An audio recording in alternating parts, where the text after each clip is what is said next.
All right, good morning, jurors. You may be seated.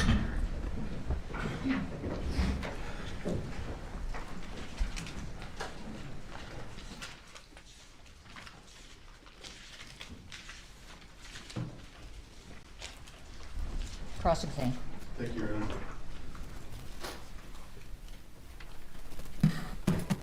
Good morning, Ms. Zachary. Good morning. Ms. Zachary, in this case, you agreed to cooperate with the state. Is that true? Yes. And you agreed to come in and testify against Ms. Gutierrez Reed. Is that correct? Yes. And as part of that, you entered into a cooperation agreement with the state. Is that right? Yes.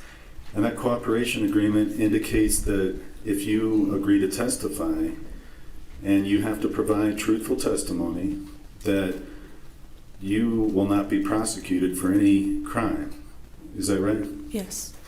So, as part of your being here, you have a complete immunity from being prosecuted, correct? I guess. Well, Can you speak up, please? Yes. Sorry, I'm closer. it's okay. Is that better? Is that your understanding of the document, that you have that you're not going to be prosecuted, correct? Yes. Okay. Now, you testified yesterday that you had, as far as the props roles, you were Hannah's boss in that role. Is that right? I wouldn't say boss, I guess a supervisor. What I said goes with props. And Hannah was a props assistant, correct? Part-time. Okay. And she was also a part-time armorer? Full-time. Your understanding, she was part-time props and full-time armorer? Armor was her main duty, yes. Okay, but she was also doing props as well, correct? When there was no firing of any guns, yes. Well, didn't you ask her on several occasions, for example, to do things like rolling cowboy cigarettes? That was one day. Well, you asked her to prop up other characters at times, right?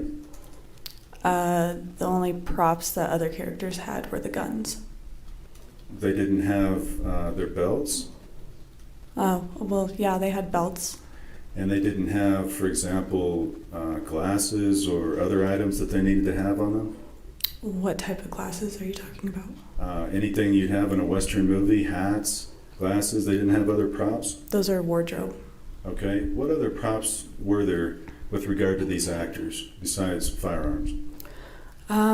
There were very miscellaneous things depending on the scene. There was a day where we were in a saloon. There were whiskey glasses. There were rolled cigarettes. There were poker sets, those kind of things. And those props had to be provided to those actors, correct? Yes. Okay. And you also testified that you had some armor duties, correct? Correct. And so you were in that role assisting Ms. Gutierrez Reed, right? Correct. And as part of that, you loaded and unloaded guns on the set? Correct. Now, you were trained, I think you said, by Seth Kenny on a prior film. Yes. How much training did you receive from Seth Kenny? I had maybe 10 days to prep for that set, so within that amount of time, when I would meet him, he would show me how to work with the guns and ammo. So did you feel proficient, very good in working with guns and ammo? In what I was using, yes.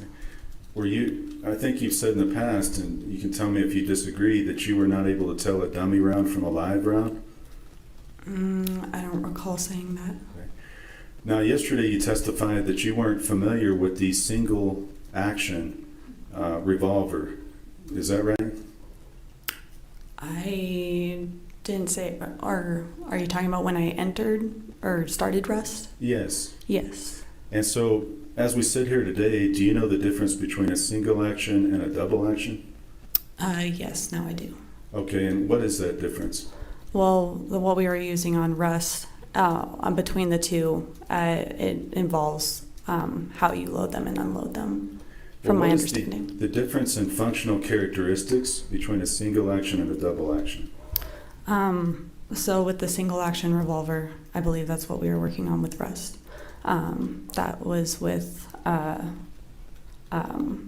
cocking the hammer back and the trigger at the same time to load and unload the cylinder, whereas with a double action, that the cylinder flips out. The cylinder flips out. Sorry, the cylinder comes out on the side to load the revolver and closes back. Before Rust, had you worked with a single action type revolver? No. So on the prior set with Mr. Kinney, he had just shown you a double action? Yes. Okay. So with yourself and Mrs. Gutierrez Reed, you also had Nicole Montoya helping, is that right? Correct. And Nicole Montoya was also a props assistant, is that right? Yes. Now, I think you said yesterday that you knew that there was going to be an armor and an armor's assistant. Did you say that? I knew that Hannah was going to act as both. Okay. Was it your understanding that on this film that there was supposed to be an armor and an armor's assistant at first? Yes. Okay. Now, with regard to your armor duties, we know that you loaded and unloaded weapons. Did you also take those at times to the actors? Yes. And I think we saw a video yesterday where, and see if you remember this scene, Mr. Baldwin is coming out of a little structure.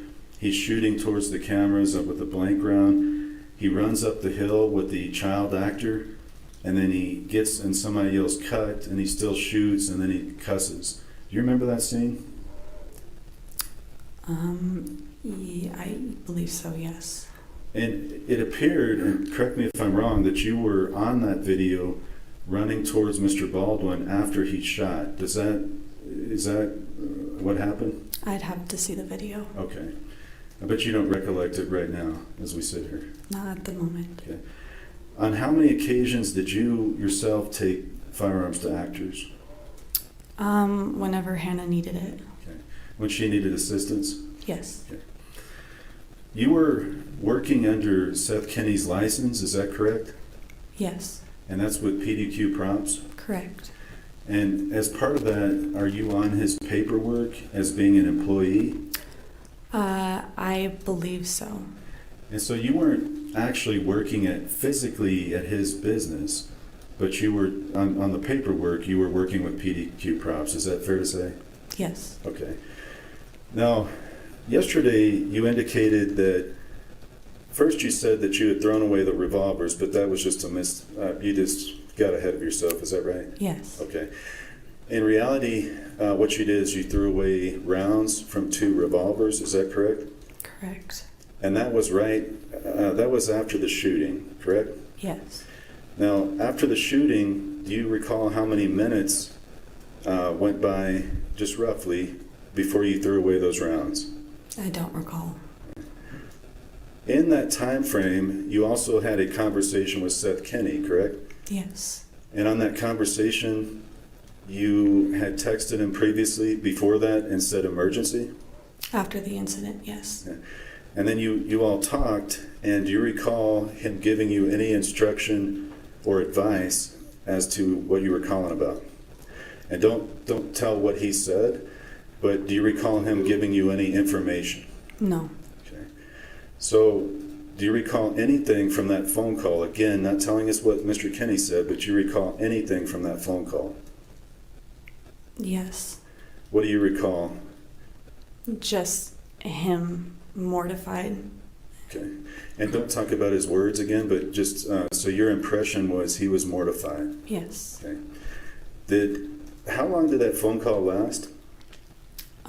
As I said yesterday, possibly 30 seconds, a minute. So then in that time frame, you then throw rounds away from the 2 revolvers that you had previously loaded, right? I believe so, yes. So the 2 revolvers that you loaded, again, were the Jensen Ackles revolver, right? Mm-hmm. And then this Sven. Swen. How do you say his name? Swen. Okay, Swen. So those 2 revolvers you threw the rounds away from. Yes. And you threw them in a trash can. Correct. Now, you didn't tell anybody at the scene that you had thrown those away, right? I didn't tell anyone, but it was in a public place. If someone saw me, then yeah. Well, you didn't want to let anybody know that, did you? They weren't the rounds in question, so I didn't think it mattered, and I had honestly forgotten. Well, you knew that somebody had been shot, at least one person had been shot, correct? Correct. You knew that 911 had been called, is that right? I didn't hear anybody call 911, but I had assumed.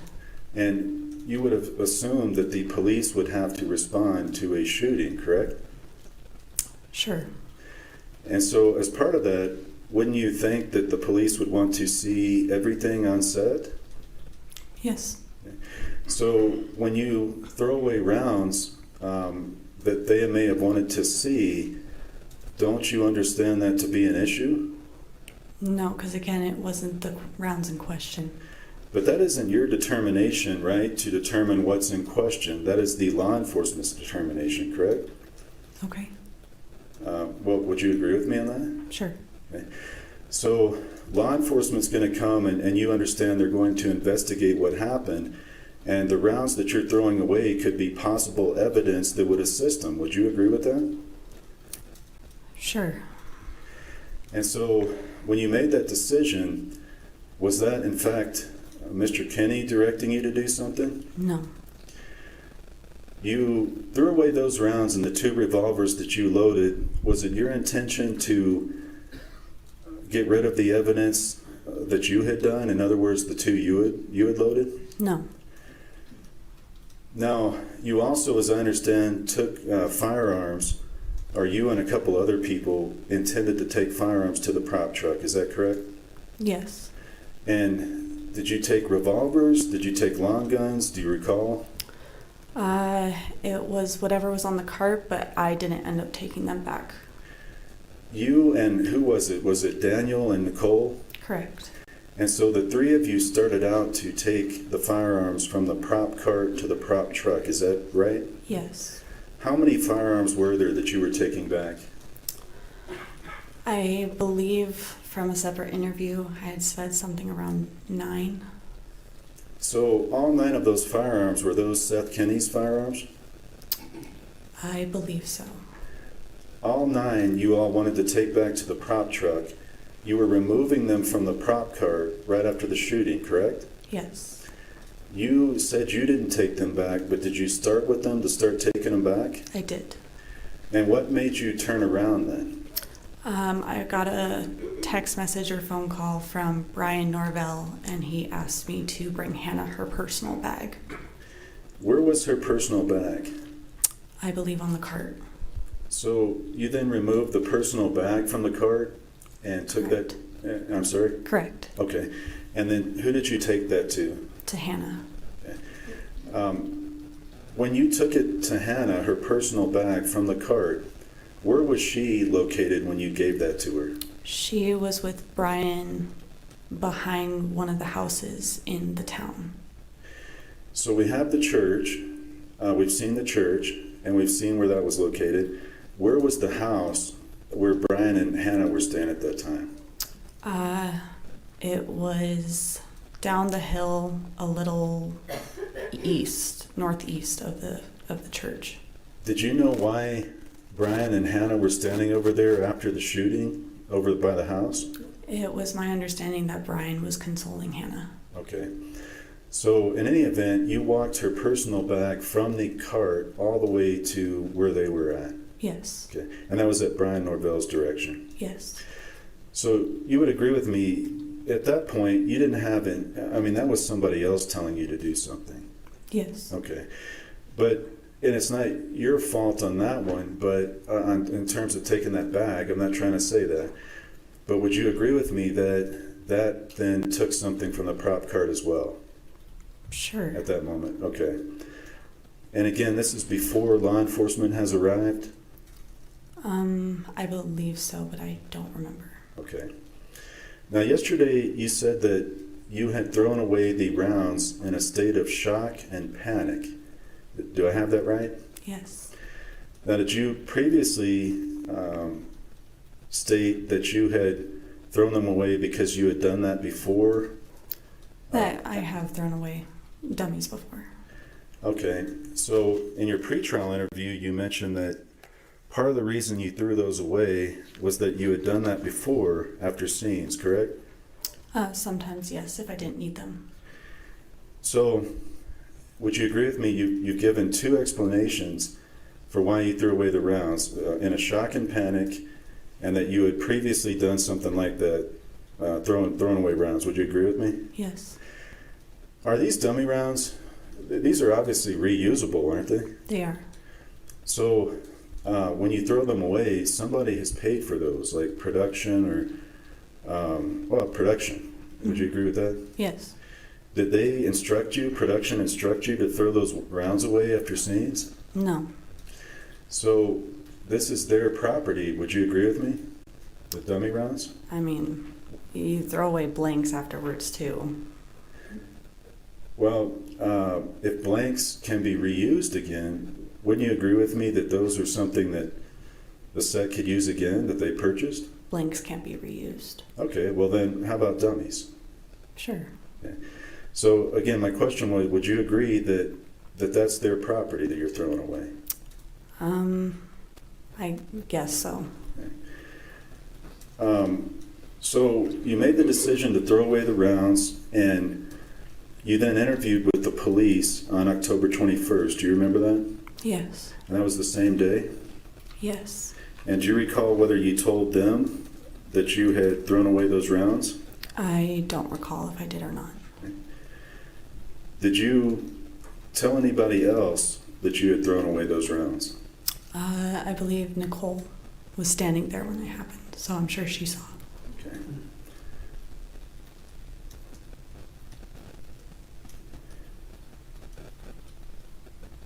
After the shooting had happened, did Miss Gutierrez Reed, did you see the rounds that came out of the revolver?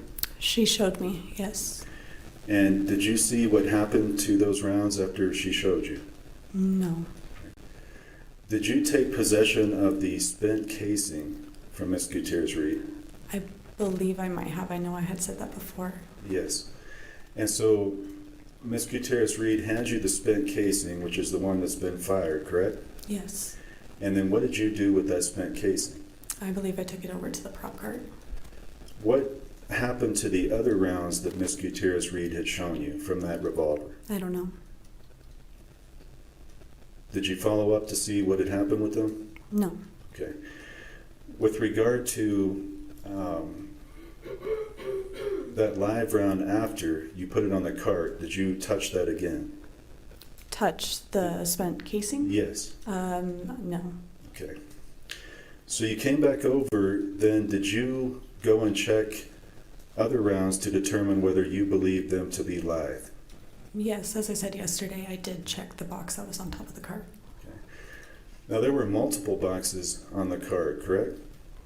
I believe so, yes. And so did you rattle some of those rounds? In the one box, yes, that was on top. And you determined that you believed there were, I think there was a statement that, and you can tell me if I'm wrong, but that you thought maybe half of them might be alive? That was an original statement, yes. And in hindsight, do you think that's not correct? As I said yesterday, I don't think that's correct. Okay. But in any event, you determined that some of them were live in your belief. Yes. And who did you tell that to? Law enforcement. Okay. On the day of the shooting on October 21st, do you recall there being any safety meeting? No. That same day, there's no safety meeting. Do you remember right before the incident in the church that Hannah take the revolver to go check it with Dave Halls? Yes. Okay. You were not in the church, correct? I was not. And you were located outside. Where were you? I was at the prop truck. Or not, sorry, prop cart. Prep cart. And your cart, was it to the right of the church? When you're looking at the church at the front door, then yes, to the right of it. Okay.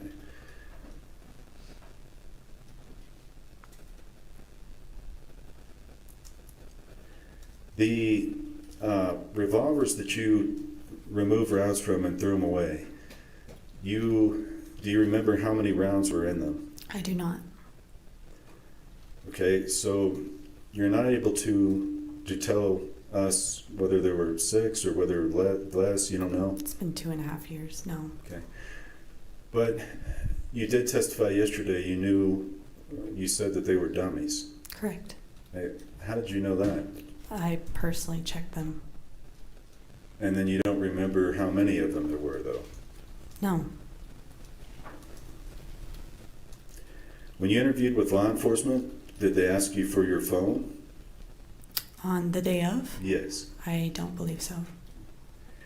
And you had been texting and talking to Seth Kenny, right?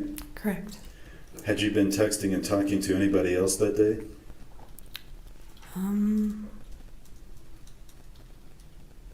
Just, I don't remember. Okay. After the shooting, well, let me back up. Yesterday, I think you mentioned, and tell me if I'm wrong, that you wouldn't talk to Alec Baldwin much on that set. Is that fair? No. Okay. Did you have Mr. Baldwin's cell phone number before the shooting? No. Did you ever text him before the shooting? No. Do you recall that you did text him after the shooting? Yes. And how did you get Mr. Baldwin's number?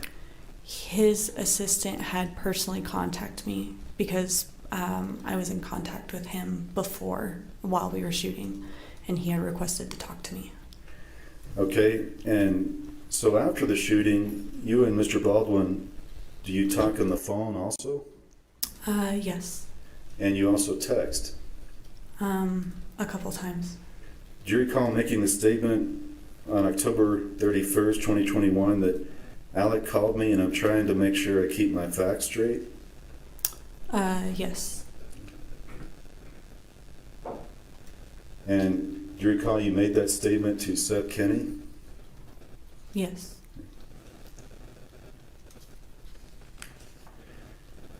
How many calls, let's start with that, did you have with Alec Baldwin after the shooting? Maybe 3. And did you discuss the facts of what happened with him? It was more theorizing because we both didn't know what happened. He mainly would call and ask questions that I didn't have answers to. He was asking questions about the events and what might have happened, right? Correct. Did you ask him questions? No.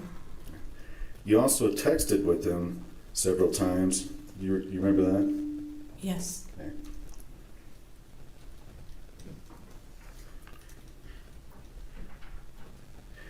Do you recall also making the statement on or about October 23rd, 2021, that you had talked to Alec and he's having a difficult time recalling things, like most of us, but he thinks that Dave handed him the gun? I don't know who that was with. If I showed you a text message, would that refresh your memory? Yes. May I approach you? Thank you, sir. And I'm going to show you, I'm asking you not to read it out loud, but just read the top text.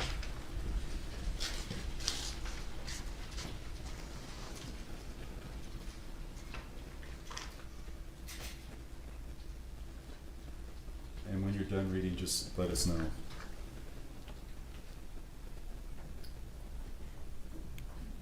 Are you finished? Yes. And if I can have that back. Thank you. Does that refresh your memory? It does. Okay. Do you recall making the statement that you had talked to Alec and he's having a difficult time recalling things like most of us, but he thinks that Dave handed him the gun? I do. And you recall making that with Seth Kenny? Yes. Okay.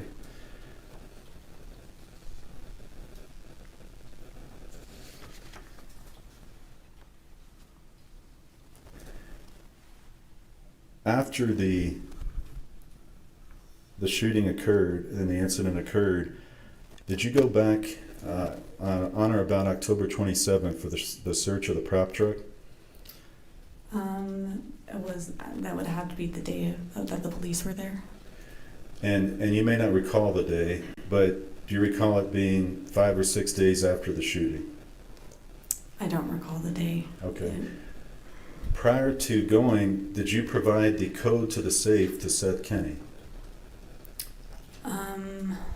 I believe I did. Before you had provided him that code, who had the code to the safe? Hannah, me, and Nicole. You then gave the code to Seth Kenny. Did you give that code to anyone else? I don't think so. The prop truck search happens. Are you present for that search? They were there before I got there. They had already started the process. When you got there, was Seth Kenny there? Yes. Did you retrieve some of your personal belongings that day? Not until after the police cleared out. Okay. Before that search, had you retrieved some of your personal belongings from the set? I had attempted to go back because everyone else was able to go back to their trucks to retrieve their things, but ours was still locked, so I was not able to retrieve anything. Ultimately, you did retrieve your property? Correct. Okay. At one point, there was a negligent discharge on set we've heard about, and that involved you handling a firearm, is that right? Yes. And again, you were trying to let the hammer down and you had your finger on the trigger and then it went off, is that correct? Yes. And that was with one of the revolvers? Correct. After that, didn't you have a disagreement with Miss Gutierrez Reed? A small one, yes. Did you thereafter have discussions with people about wanting to fire Hannah? I didn't want to fire her. I had my disagreements with her, but I never actually fired her or wanted to. Okay, you said you didn't want to fire her? No. Do you recall being interviewed on November 2nd, 2023 in this case? Yes. And you were asked the question, okay, did you want to fire her? Your answer is yes, and that's on page 19, 2 to 3. Did you want to fire her? You said yes. Okay. Do you recall saying that? I do. Okay, so is it true then that you wanted to fire her? From props, yes.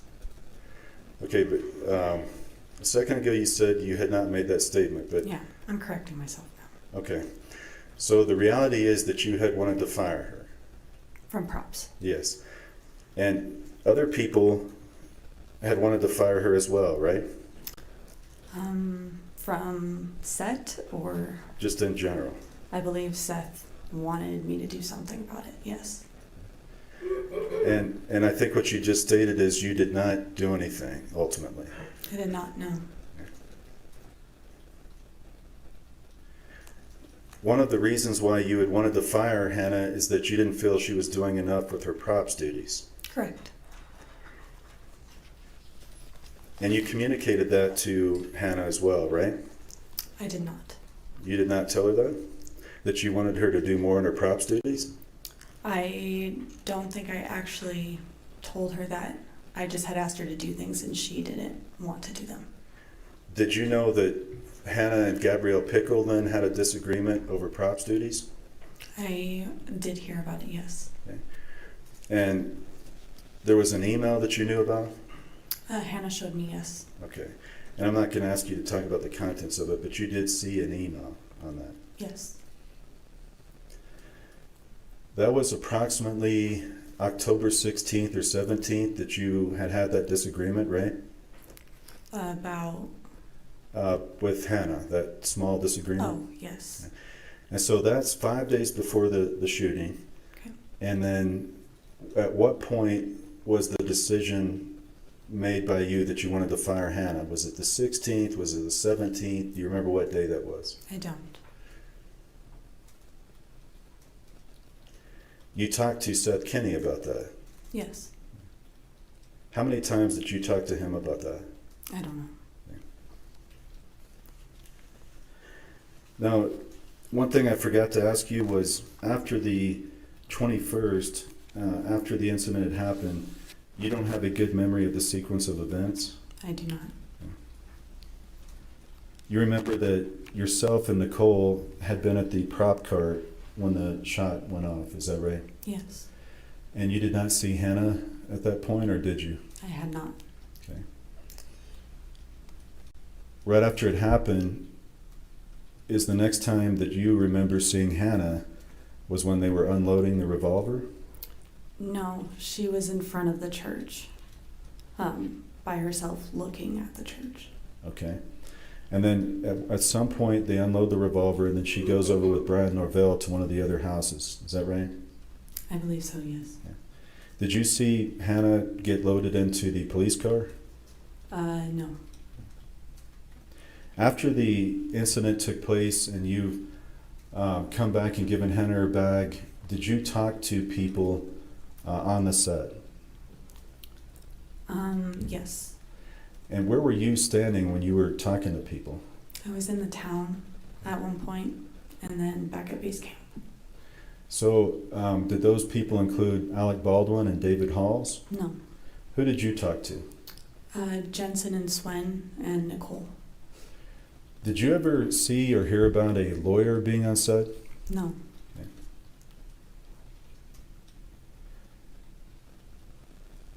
After that, what time did you leave the set? To go back to base camp or home? To leave completely. Maybe not until 9:30. Okay, so you stayed approximately 7 or 8 hours. Yeah. What were you doing during that time frame? A lot of it was waiting around. We were at base camp for a long time, waiting to be interviewed by the police. You were interviewed then on site. Yes. Okay.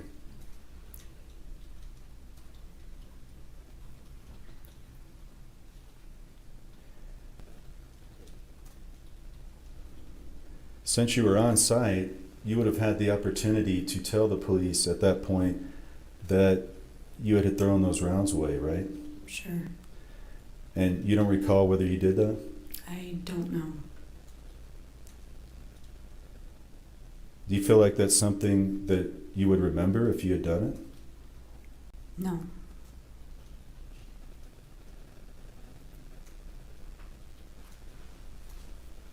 Okay, I want to...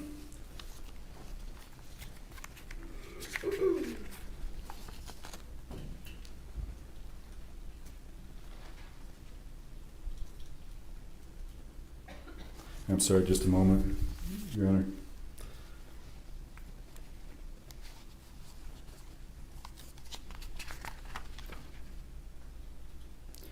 Do you recall ever telling law enforcement that you had thrown those rounds away? Yes. When was that? I remember telling them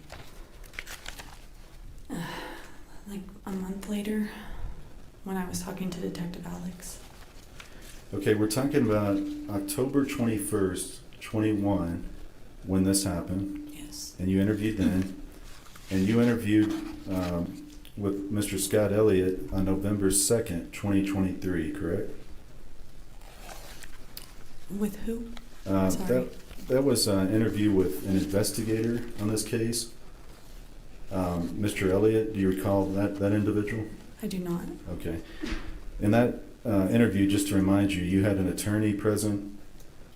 Do you remember that interview? I remember Detective Alex. Okay. Not Elliot. Do you not remember the interview in November of 2023 when Spirit Gaines was present?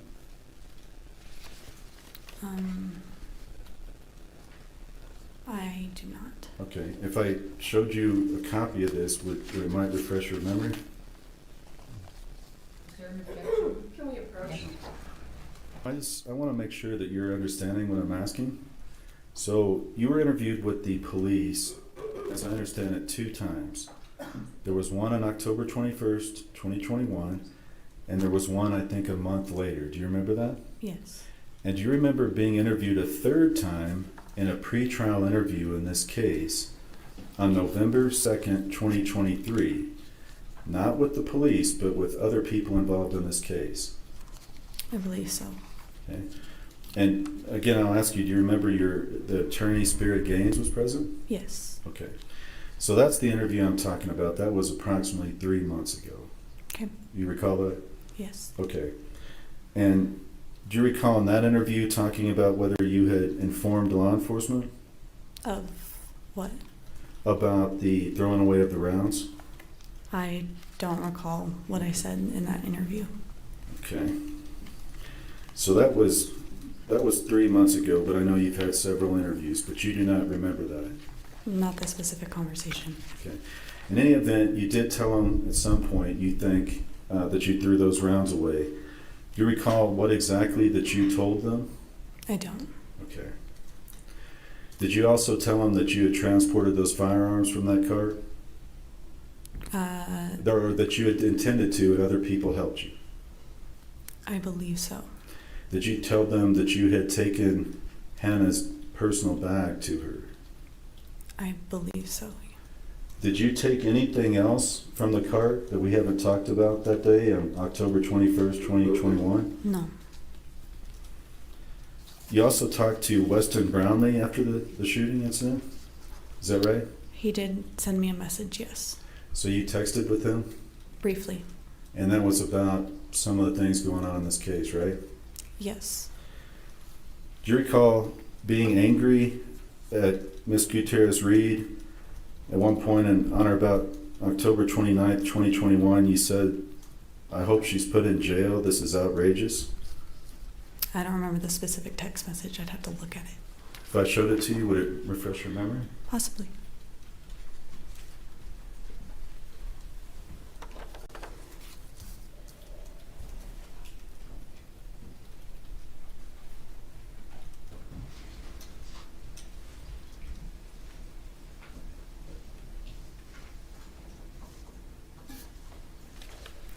I can hand it back. Thank you, ma'am. Now that you've had a chance to read it, does that remind you whether you said that? Yes. So you agree that you said, "I hope she's put in jail. This is outrageous." Yes. Thank you, Your Honor. I have nothing further. Oh, I'm sorry, Your Honor. One moment. Sure.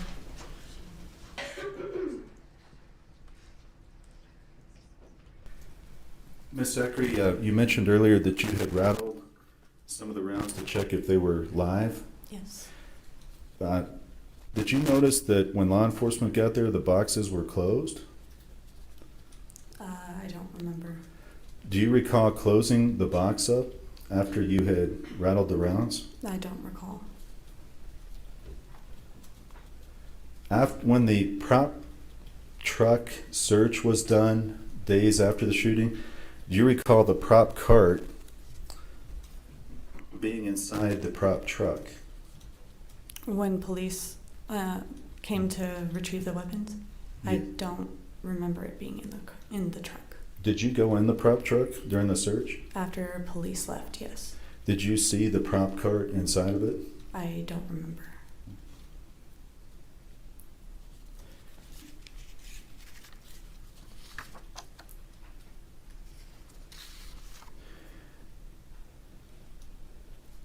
Did you ever get the impression after in discussions with Mr. Kinney that he didn't want you to say anything About anything? Not talk about anything?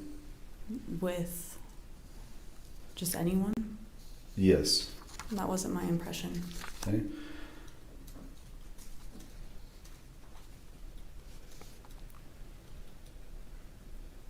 Do you remember a point in time when you were texting with Mr. Kinney and you had indicated that you were talking to Alec Baldwin and then he responds with an emoji? I don't recall. You don't recall ever getting an emoji with the hand over the mouth? No. Do you know what that means, that emoji? That I'm talking about? One where it's just kind of going like that? No. I mean, Doesn't that mean to keep your mouth closed? it's not what I see that as. Okay. So in your testimony, you don't believe Mr. Kinney ever told you not to talk to people about what had happened? That's your testimony. I don't recall. Okay. Your Honor, I have nothing further. Redirect, thank you.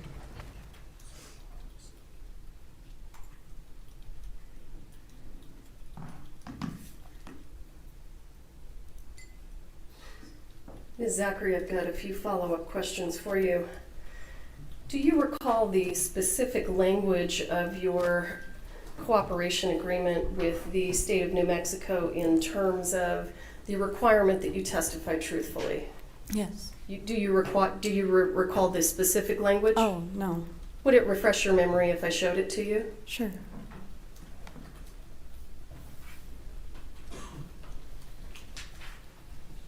Take your time and review that paragraph, and then I'll ask you some questions about it.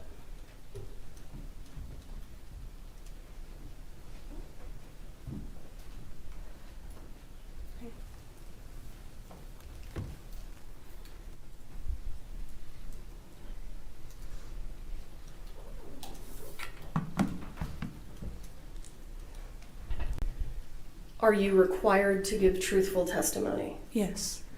What happens to your agreement with me if you don't give truthful testimony? Then I'm not bound by that testimony or that cooperation agreement anymore. Right. If you don't give truthful testimony, I can prosecute you if I want to, right? Correct.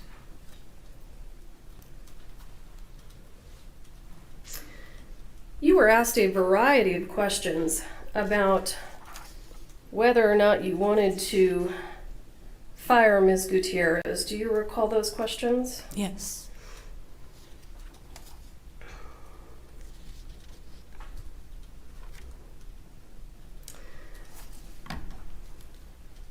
In terms of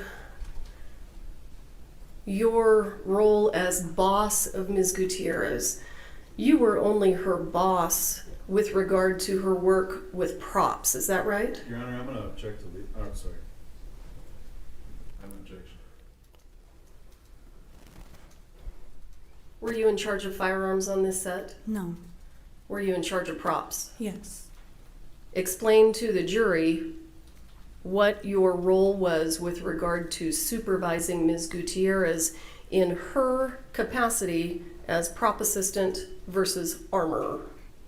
When it came to being a props assistant, that's where I would ask her to help me with those miscellaneous props that I had mentioned earlier. But armor is in a different department from my understanding, and so she was in charge of that. So what she said goes for the weapons, not props. Does the armorer have autonomy when it comes to weapons? Yes. During the time that you worked with Ms. Gutierrez, did you find her to be easy to work with? No. During the time that you worked with Ms. Gutierrez as her supervisor in props, did she call you a cunt? Yes. Was it around that time that you decided you might want to fire her? No, it was just overall. But What else about working with Ms. Gutierrez was difficult other than her referring to you as a cunt? mainly, I just felt like her work ethic wasn't the greatest. She wasn't always willing to help in a year or two. She was usually wanting to be in the truck to clean guns for the day. And yeah. Did Ms. Gutierrez ever show up to set late? One day, yes. Did she give you a reason for that? She had a migraine. She told you she had a migraine, Correct. but she was able to show up and work at some point that day, right? Yes. So apparently the migraine didn't last all day? No.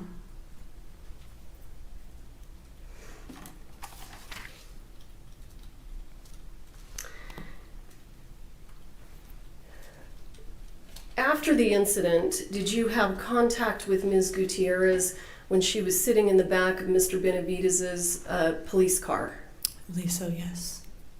And why were you having contact with her? I was just checking on her to see if she was okay. And did you ask her if she was okay? Yes. And what was her response? I don't recall. Did she express concerns to you about how this might affect her career? Yeah. Object.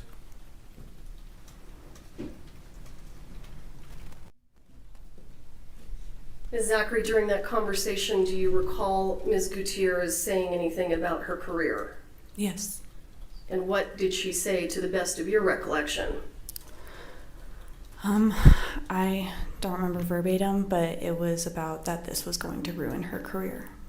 Now, at the time that she's telling you that she's worried about her career, is there a life flight helicopter on the ground waiting for Ms. Hutchins? Your Honor, objection again. Overruled. I think it was before that. It was before life flight arrived. It was right after the incident. But police were on set, correct? I don't. Again. Hang on a second. I'm sorry. I agree with you. When you spoke to Ms. Gutierrez, where was she? She was in front of the church. When you spoke to her about her concerns about her career, where was she? She was in front of the church. I'm sorry, she wasn't in the police car. No, we didn't talk about that at that point. You didn't talk about that at that point. Not that I recall. Okay.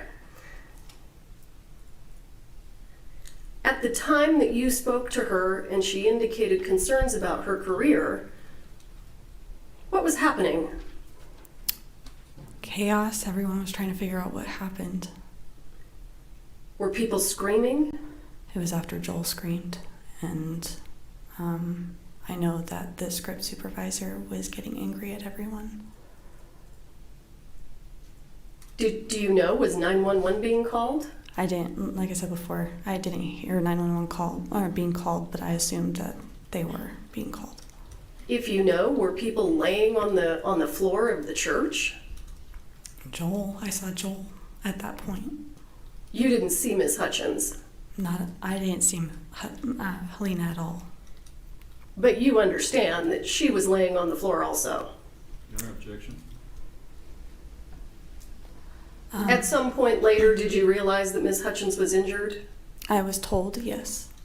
And when you saw Ms. Gutierrez after the incident, was she standing at the door of the church? She was a little further back. At any point in time, did you see her standing at the door of the church? No, I don't recall. Okay.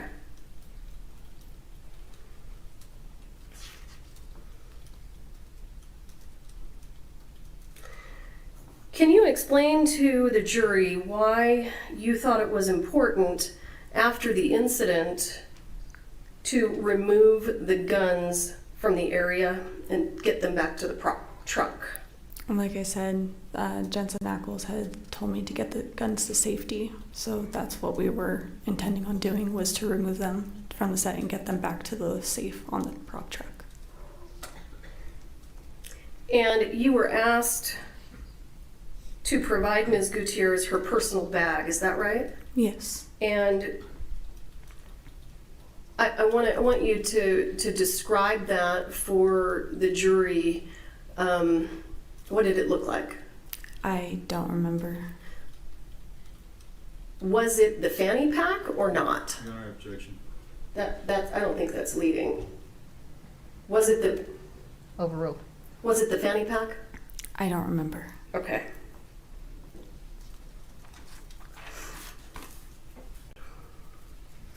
You talked to Mr. Bowles about the fact that on occasion you would throw away dummies after a scene was shot. Why would you do that? I didn't need them anymore. Is that something that you did when you were working on the set of Rust? I believe so, yes. Okay. How many times do you think you did that during filming? I don't know. Do you know whether production has purchased those dummies or whether they are renting them? At the time, I had thought they were purchased, but after reading the invoices, I found out that they were rentals. So who were they renting them from? The vendors, Seth Kenny and Billy Ray. Okay.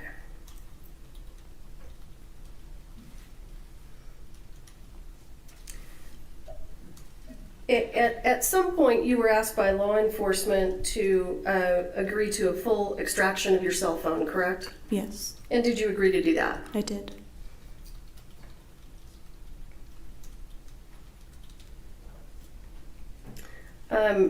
Mr. Bowles asked you some questions about your contact with Mr. Baldwin.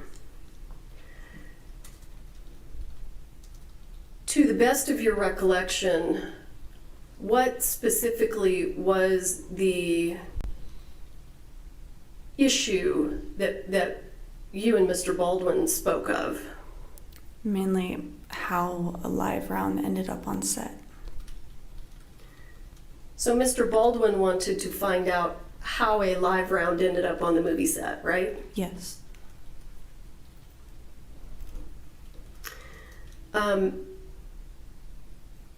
Did you also? I did want to know, yes. And Mr. Bowles asked you about a text message where you indicated you were trying to keep your facts straight. What did you mean by that? I was trying to recall things correctly when I was telling people things. Did you have difficulty recalling certain things? Yes. Why? I mean, in a state of shock, and when everything is crazy, I couldn't remember things quite right.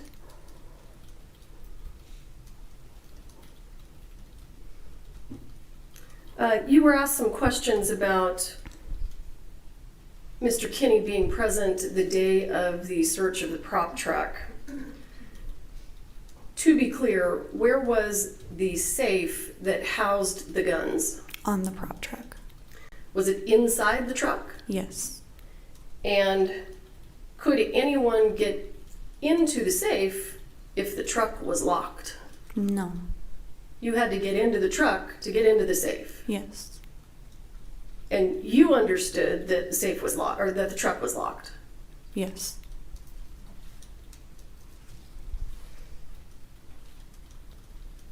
At any point in time, if you recall, did you tell production, anyone in production, that you needed more assistance with props? Yes. Do you know whether it was before or after that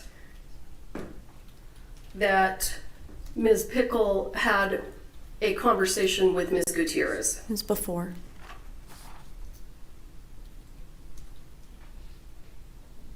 Do you have any experience in police investigations? No. Do you have any idea what the police are looking for on a crime scene? No.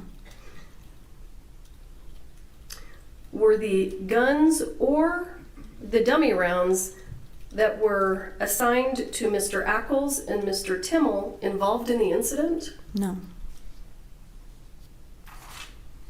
I don't have anything further. Mayor, may we approach briefly? Sure. Thank you. I'll reserve Ms. Zachary for the record. All right, so don't talk to the other witnesses in this case. She may be recalled. Okay, so next witness.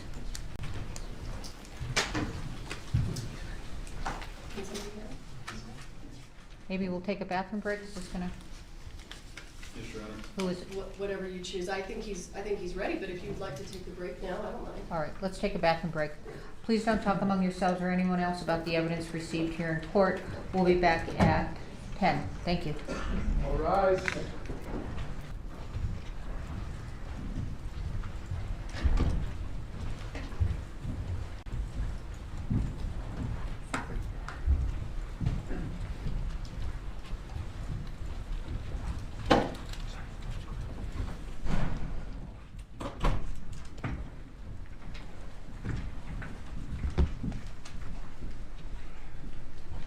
All right, you may be seated. Call your next witness. The state calls Joel Souza.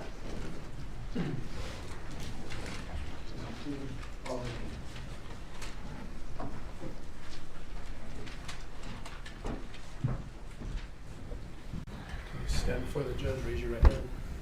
Do you swear or affirm under penalty of law that the testimony you'll give in this case will be the truth, the whole truth, and nothing but the truth? I do. All right, thank you. Have a seat, talk into the microphone. Thank you. And that water is for you. Well, thank you.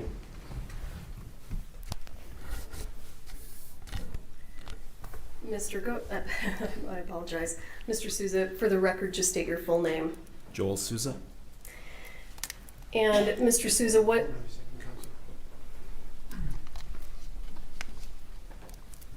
oh, I apologize. Testing, testing. Okay. Okay.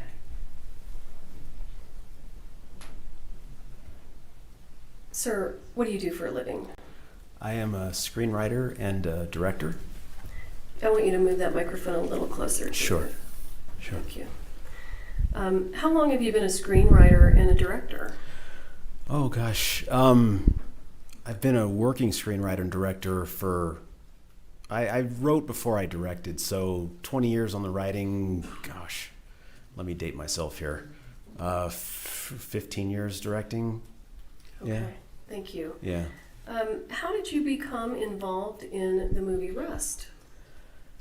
I had made a movie called Crown Vic that came out, I think, in 2018 or 2019. And there was a time when the actor Alec Baldwin was going to be starring in that movie. And as happens with independent movies, you get ready to go, your financing falls apart, you push the boulder uphill again, your financing falls apart, you rinse and repeat endlessly, sometimes it seems like. But the schedule sort of ran out on us and he wasn't able to star in it. He stayed on as a producer. After that movie, he liked it and I think he felt like he missed out or something. So we talked about doing another project together with him as an actor. And I had a couple of things in mind, one of which I wanted to make a Western. And he thought that sounded interesting. And so he hired me to write the script. Okay, so you actually wrote the script for Rust. Yeah. And then at some point, did you begin preparations to actually turn that script into a movie?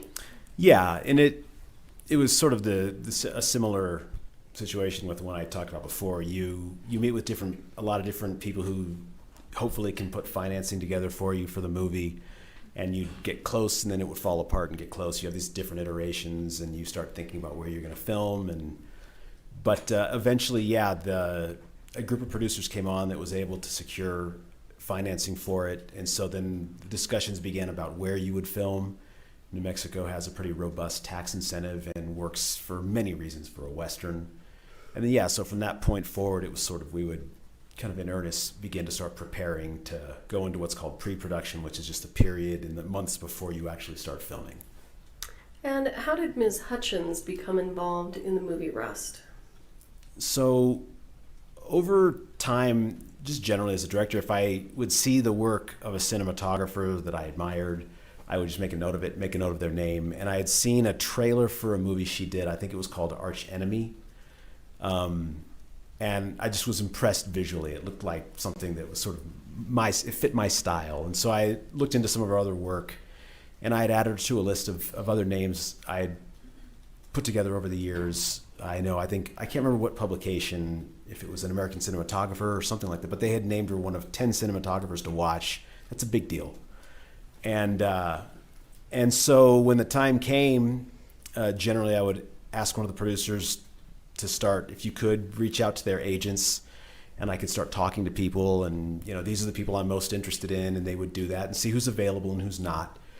And then I can't remember the exact number of people I spoke to, the exact number of cinematographers. It was a decent amount, more than 7 or 8. And, but we had it was all over Zoom. We were in the middle of COVID still. We had a very long Zoom conversation where it's those kind of great conversations where first you're sort of talking about what are your influences, what are your that, and by the end you're just enjoying a great conversation. And in the end, it had come down to her and a few other women who I was a fan of, and they were all excellent, but something about Helena we were really, really, really in tune with what we both thought the movie should be. She had some really interesting references she would make. And my references would always tend to be a little more mainstream, and she would be talking about some avant-garde Russian filmmaker, and that's a hole in my game, and she was going to fill it, and I loved that. so that's how I asked the producers to told them that's who I wanted. Please don't botch the deal, and because she's great, and so that's how we came to work together. So. And during the time that you knew Ms. Hutchins, did you get to know anything about her background? Yeah. I mean, she has this backstory that you don't forget when you hear it, right? I mean, she was born in the Ukraine, and but she'll tell you, she says, "Oh yeah, I grew up in this naval submarine base in the Arctic Circle," and you don't hear that generally every day.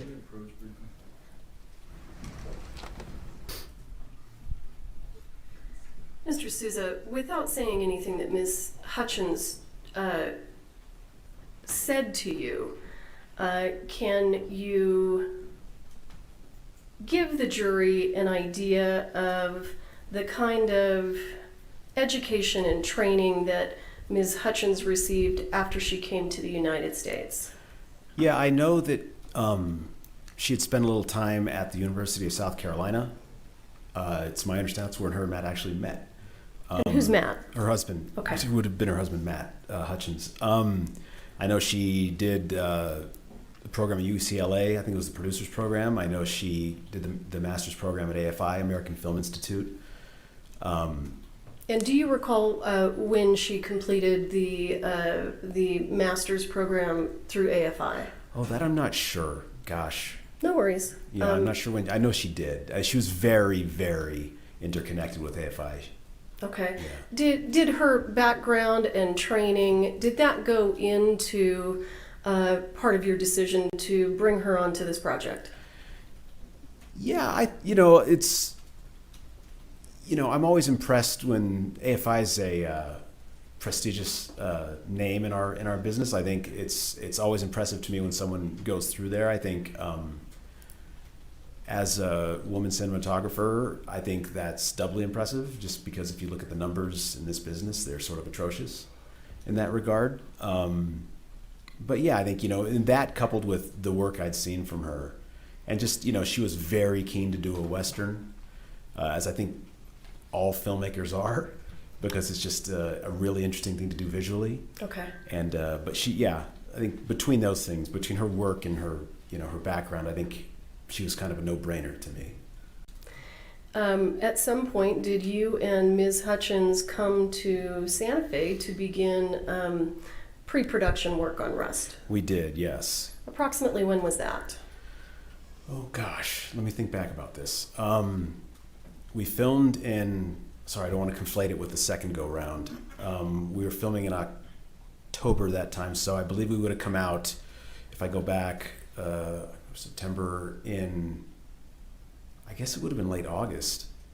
Yeah, or the tail end of August or beginning of September. But yeah, we both came out around the same time. She came from Los Angeles. I live up in the San Francisco Bay Area, so I came from there. And I think she might have gotten there either the day before or after me. Can you explain to the jury how other members of the crew are hired? What goes into hiring camera people and armorers and prop assistants? Sure, I think the department heads will sort of pick their team. Like for the camera team, Helena would put the word out. She'd go to people she'd worked with before. She would, through the union maybe, or she would basically collect resumes of people, collect recommendations from people. She would make the choices of who she would hire on her camera team. In terms of the production designer is the head of the art department, so he would pick his prop master, his set decorator, his and then those people would also then pick armorer and prop assistants and people like that. The department heads would generally sort of hire their own, or at least interview and then recommend the hires to the production office. Okay. And approximately, if you recall, when did you first meet Ms. Gutierrez?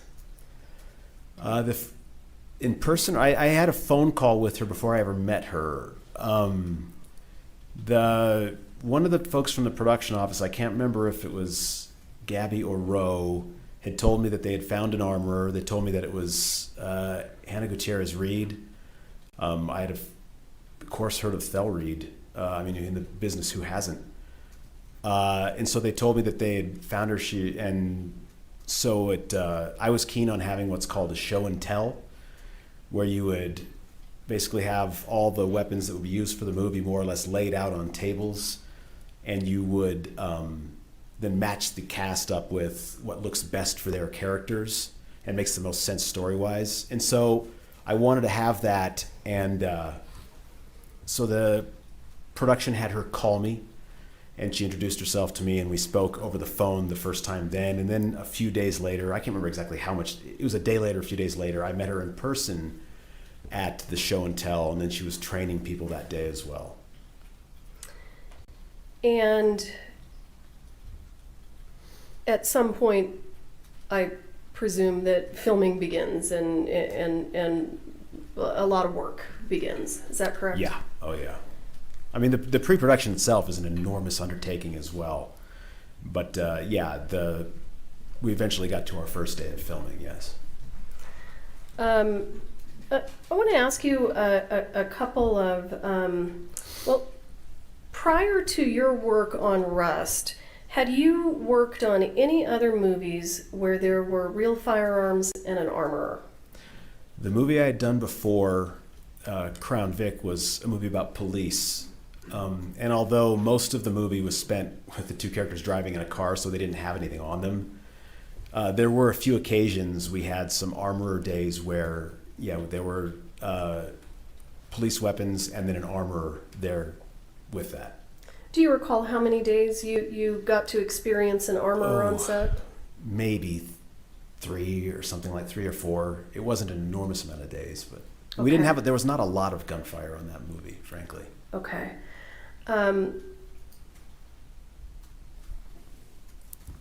Can you give us an idea of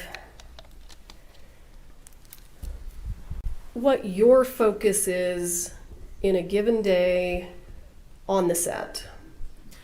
Yeah, it's mostly about like who you work with and interact with most. My most direct interactions are with my director of photography, and there's a byproduct of that, the camera team. But you're also talking to wardrobe and production design a lot because you're moving from set to set. They're asking you, is this right? Is this okay? Is this okay? So in general, I would work, my script supervisor is always there with me as well. But in general, you work with the creative departments. You are spending a ton of time with your cast, with your actors. You're blocking the scenes out. You're walking them through their performances. You're sort of getting on the same page together.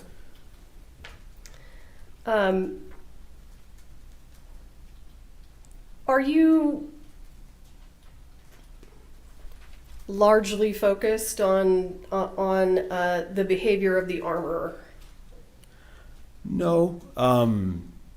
No, I mean, you see them when they are there at set, but no, I don't generally interact with the armorer during the course of the day on set. Okay. And let me ask you, after the show and tell and the training that you described, did you reach out to Ms. Gutierrez and compliment her?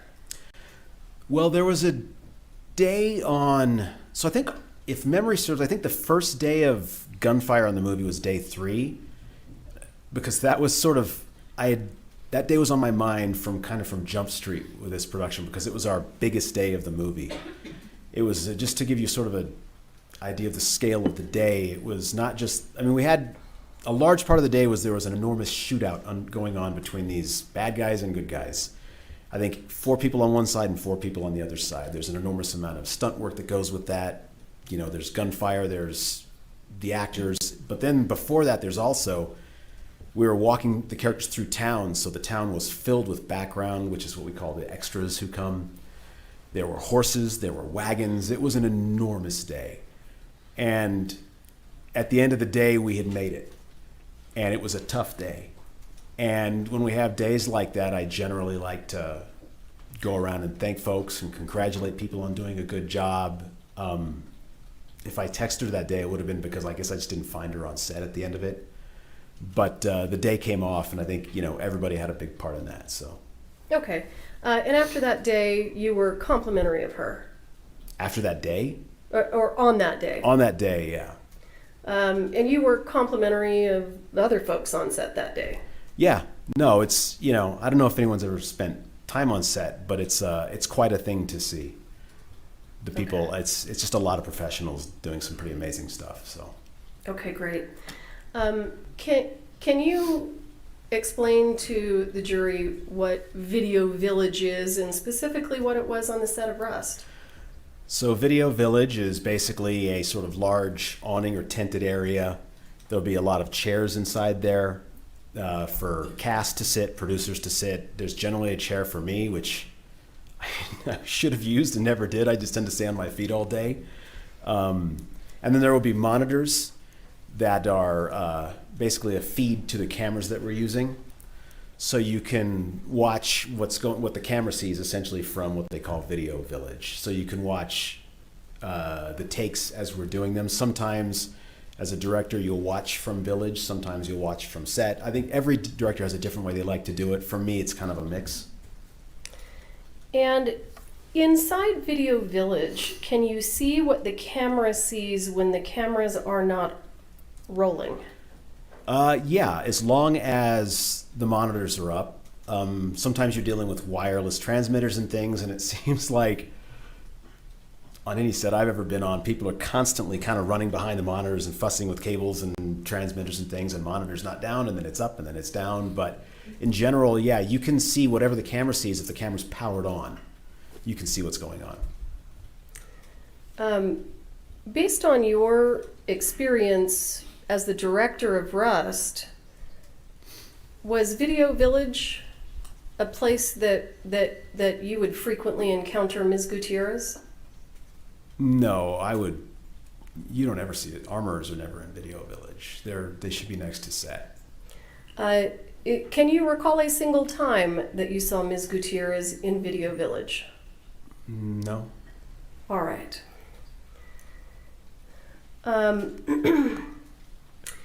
And can you tell the jury generally what your understanding was of where the armor is supposed to be if the actors are using their prop guns that are real? They're real revolvers that they're using as prop. Where's the armor supposed to be? Basically off camera. I mean, there's crew on set, so you'll sort of behind the camera, there are grips, there's the operators, there's sort of the people that are sort of where the camera can't see them, and you would generally expect the armor to be just sort of standing off screen, ready to hand or retrieve when we're starting or finishing the weapon. Okay. Yeah. Were you ever under the impression, based on your experience, that it would be appropriate for the armorer to leave real weapons with actors and then leave the area? No, that wouldn't be what an armorer should do, at least in my experience. Okay. And can you give the jury an idea of, at the beginning of the filming of Rust, did you even understand what a dummy round was? Not really. Like I said, I didn't have a lot of exposure to that kind of stuff before. I wonder, I don't exactly have a clear memory of it. I have a feeling the first time I heard the word dummy is after everything happened, to be frank. Okay. Yeah. I'm just wondering, during the time that you were the director on Rust, and to be clear, you are directing the scenes. Yes. So when the actors are outfitted with their revolvers and they're preparing to film the scene, you're the person that's there directing. Is that right? Yeah, I'm talking it through with the actors, yeah.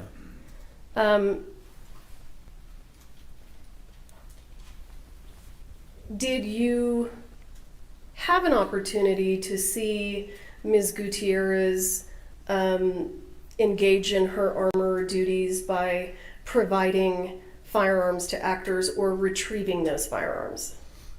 Yeah, I remember times seeing her do that. I do, yes. Was there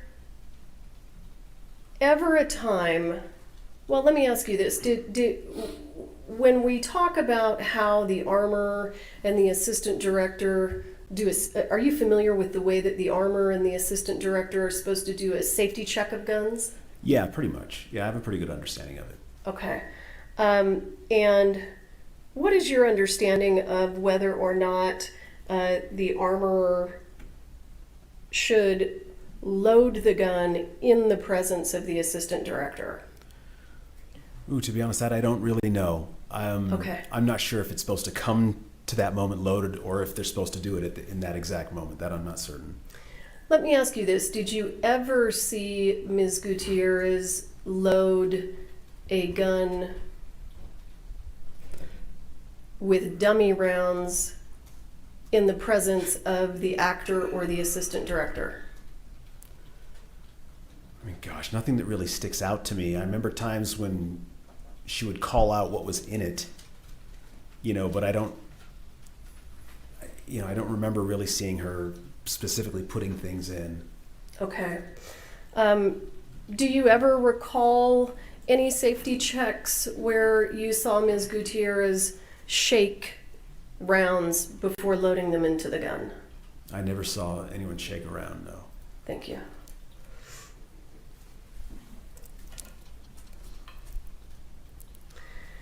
What is your understanding of the overall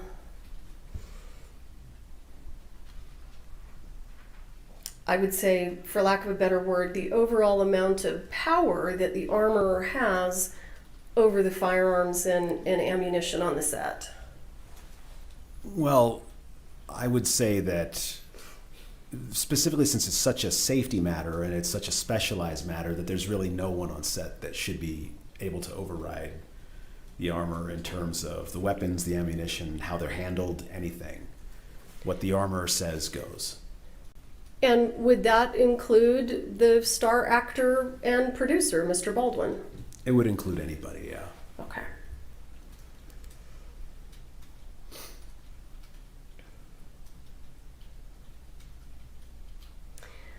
I want to ask you a little bit about the COVID protocols that were in place on the set of Rust. We understand that this was during COVID. Tell us how that worked. Yeah, it was during COVID. We would come to set in the mornings. You'd get in a big line. They would have the people doing the testing. There was, I believe, we had like a trailer there there was a specific kind of testing you would do that would be more like the quick nasal swab, and then there was the kind that would take longer to process. They would do both. People would mask, particularly indoors, were encouraged to. I think, everyone tried to be extremely careful, and to my knowledge, we never had a positive test on the show. Okay. Was there any kind of a requirement on the set that people needed to leave, let's say, the church or another indoor filming area to reduce the number of people inside due to COVID? Nothing I ever heard of. No, there was the people who had to be there. So.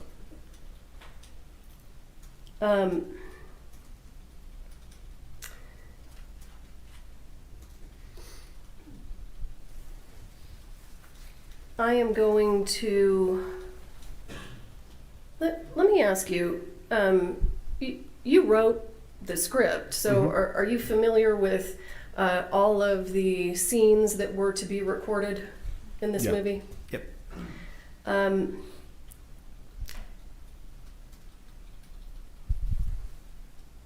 You understand now what dummy rounds are used for? Yeah. They're essentially, you put them in so that if there's a close-up on the gun, there is something that is in the gun that is inert, that can't do anything, but looks like there's a bullet in the gun. To the best of your recollection, was there ever a close-up scene of an actor or a stuntman loading or unloading the lever-action rifle that was assigned to Mr. Baldwin? No, there was not. Based on your understanding of the scenes in the script, can you think of any reason that dummy rounds would have been placed inside that rifle for filming? No, I think if my memory serves, I believe the only thing that rifle was going to be used for, there's one scene where it fires and accidentally kills somebody. But we were never going to have the rifle fire in any way because it's an underage actor in that scene holding the weapon, and so we were just going to CGI the gun blast. Okay. And when you say CGI, Just computer effects. You put a fake gunshot in digitally in the special effects process after you've filmed. and hypothetically, if that rifle was going to be used for actual firing, would it have blanks in it and not dummies? Your Honor, object. Approach?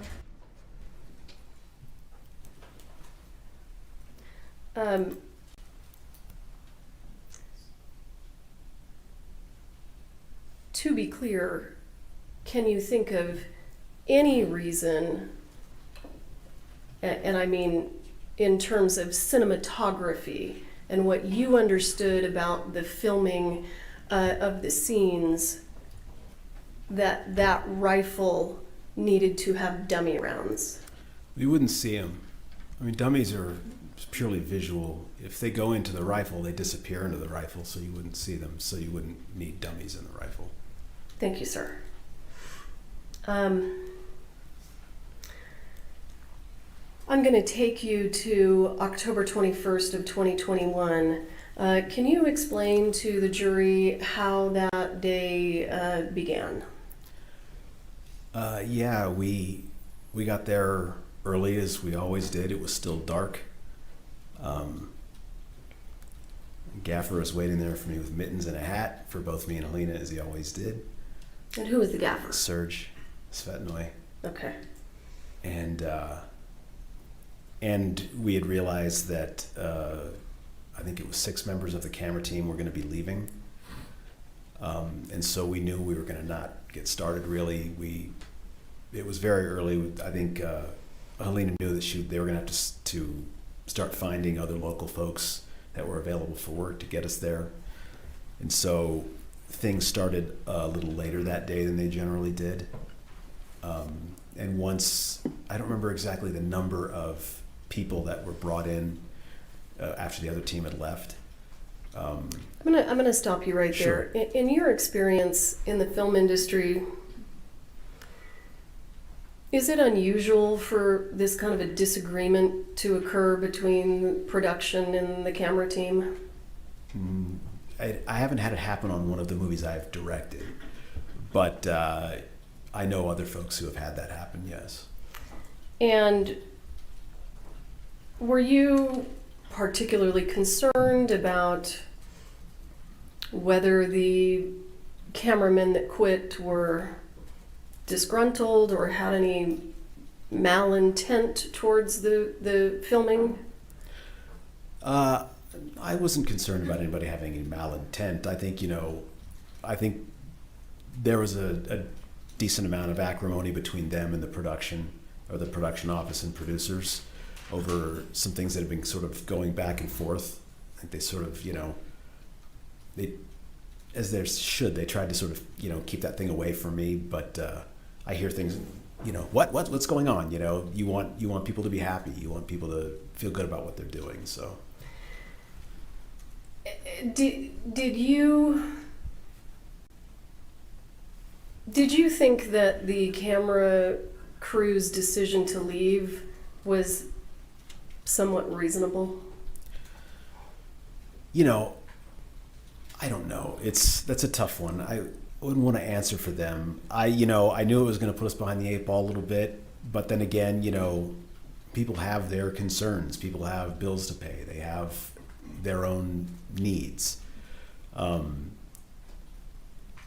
the end of the day, they did what they did. When they left, I went and shook hands, and I had no hard feelings, and I hope they had no hard feelings toward me, and said I hope we would work together again, because frankly they were pretty darn good at what they did.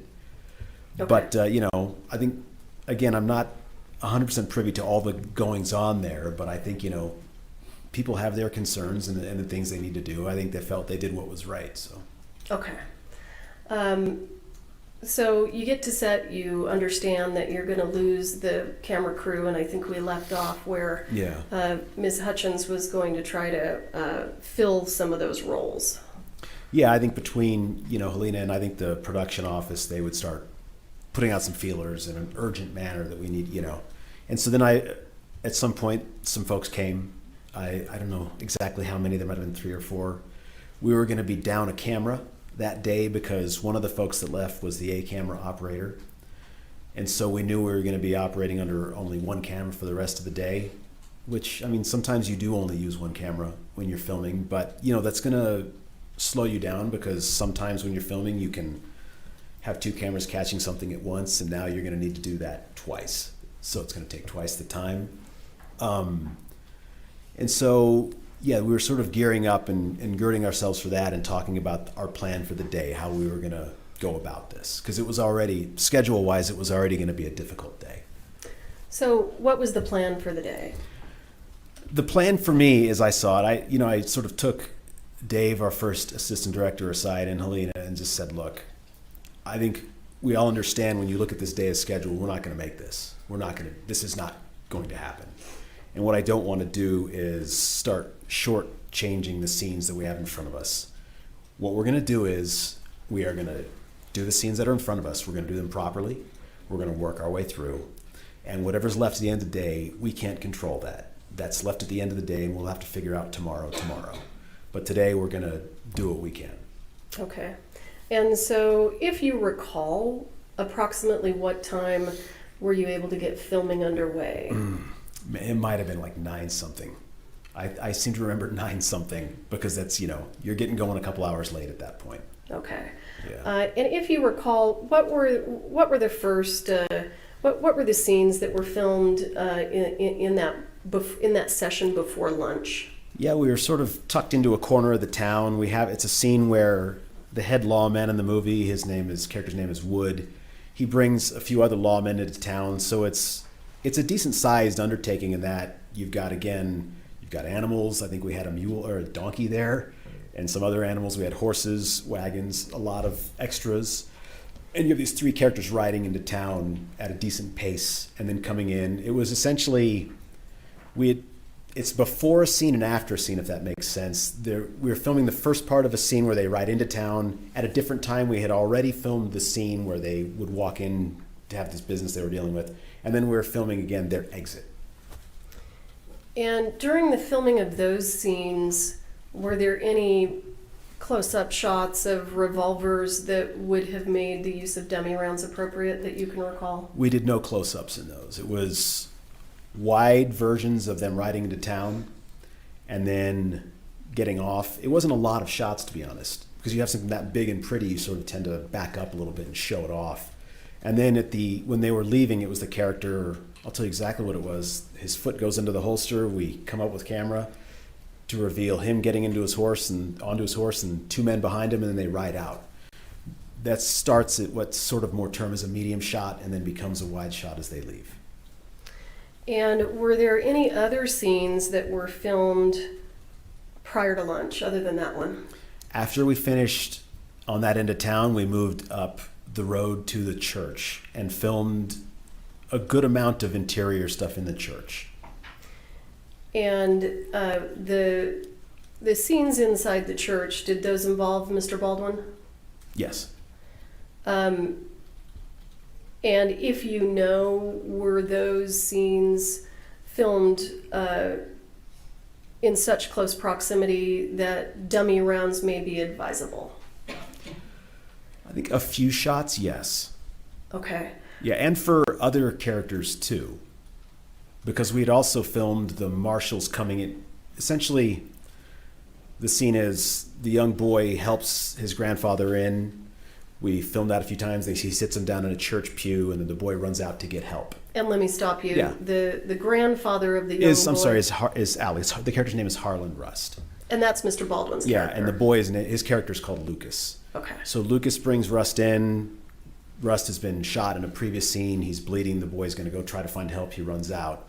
Then the lawmen come in, which we filmed, them coming in, fanning out around the church, talking to the Rust character, and the Rust character is slumped over in the pew. So we filmed most of, if not all of the pieces of the lawmen coming in, looking that way. We filmed a good portion of the pieces of the characters, the Rust and Lucas coming in before that. Okay. We did that all before lunch. Okay. And after the filming of those scenes, what happened? After the filming of that part of the scene, it was time for lunch. They called lunch. When they call lunch, where do you go? We had, everyone tends to get in the vans and go back to base camp. I remember Alec was still there as people were clearing out, and he and I and Helena talked a little bit about what was still to come, because we were going to pick literally right up where we left off after lunch. And people would go to get in the pass vans. It wasn't very far, but there was a decent sized hill they would have to go over, so they would just sort of, it would be faster to drive them in vans over to where we would have lunch. Okay.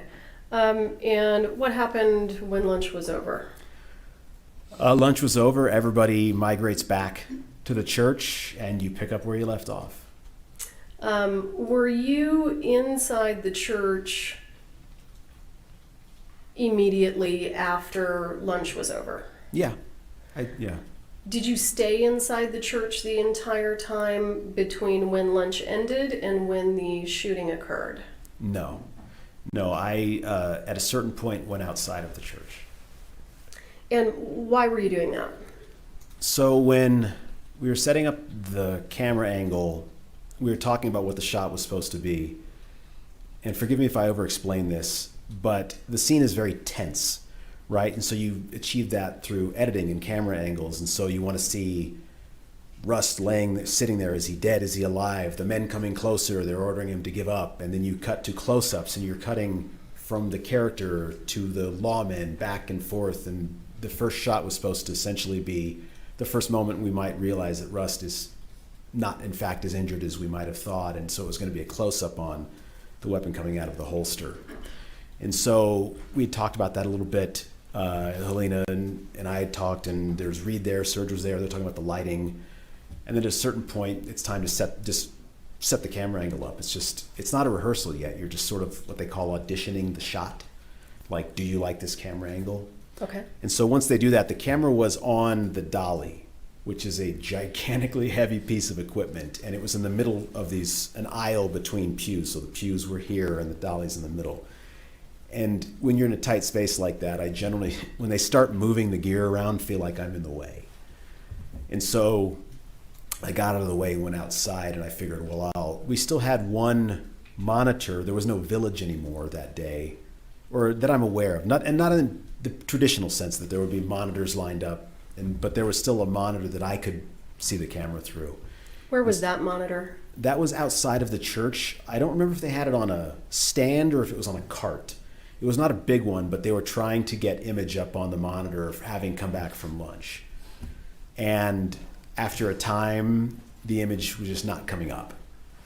And so I decided, before they get too far afield, if they're sort of setting this up in a way that I think isn't going to work, I would like to at least stop them and say, no, let's move it here. And so that's when I went back inside to have a look. So at any point in time, did you see Ms. Gutierrez enter the church with the firearm? No, it wasn't. I wasn't aware of her coming in or leaving or anything. There's just, the church was, there's an enormous amount going on. A million voices, it feels like. The special effects guys are rigging things up in the roof for debris for later on. When the shooting starts, there'll be debris falling down, and there are people working the lights. There are people moving the cameras. There's a lot going on, and so I didn't really register that. Do you have any idea who provided Mr. Baldwin his revolver for the scene? No, I mean, just beyond in a general sense about who's supposed to hand it off, but no, I didn't see anybody give it to him. Okay. At some point, does Mr. Baldwin get his revolver? I mean, he clearly had it. the interesting thing, I never saw him with it. I mean, he clearly had it because of what happened, but when I went in to look at to see what was going on with the camera angle, I remember there's sort of a big group kind of hovered around where he would be. He would be sitting in the pew. I just couldn't see him. I'm not the tallest guy in the world. And so what I wanted to do was get up behind Helena to try to sneak a look over her. There's a little tiny monitor on the side of the camera to at least see that, to see what it was looking like. But I never even got a look at that. Okay, so explain to us when you're going into the church and why and what you do and what happens. So I went inside again to try to see what the angle was. There were a lot of voices. I heard Alex's voice. I heard Helena's voice.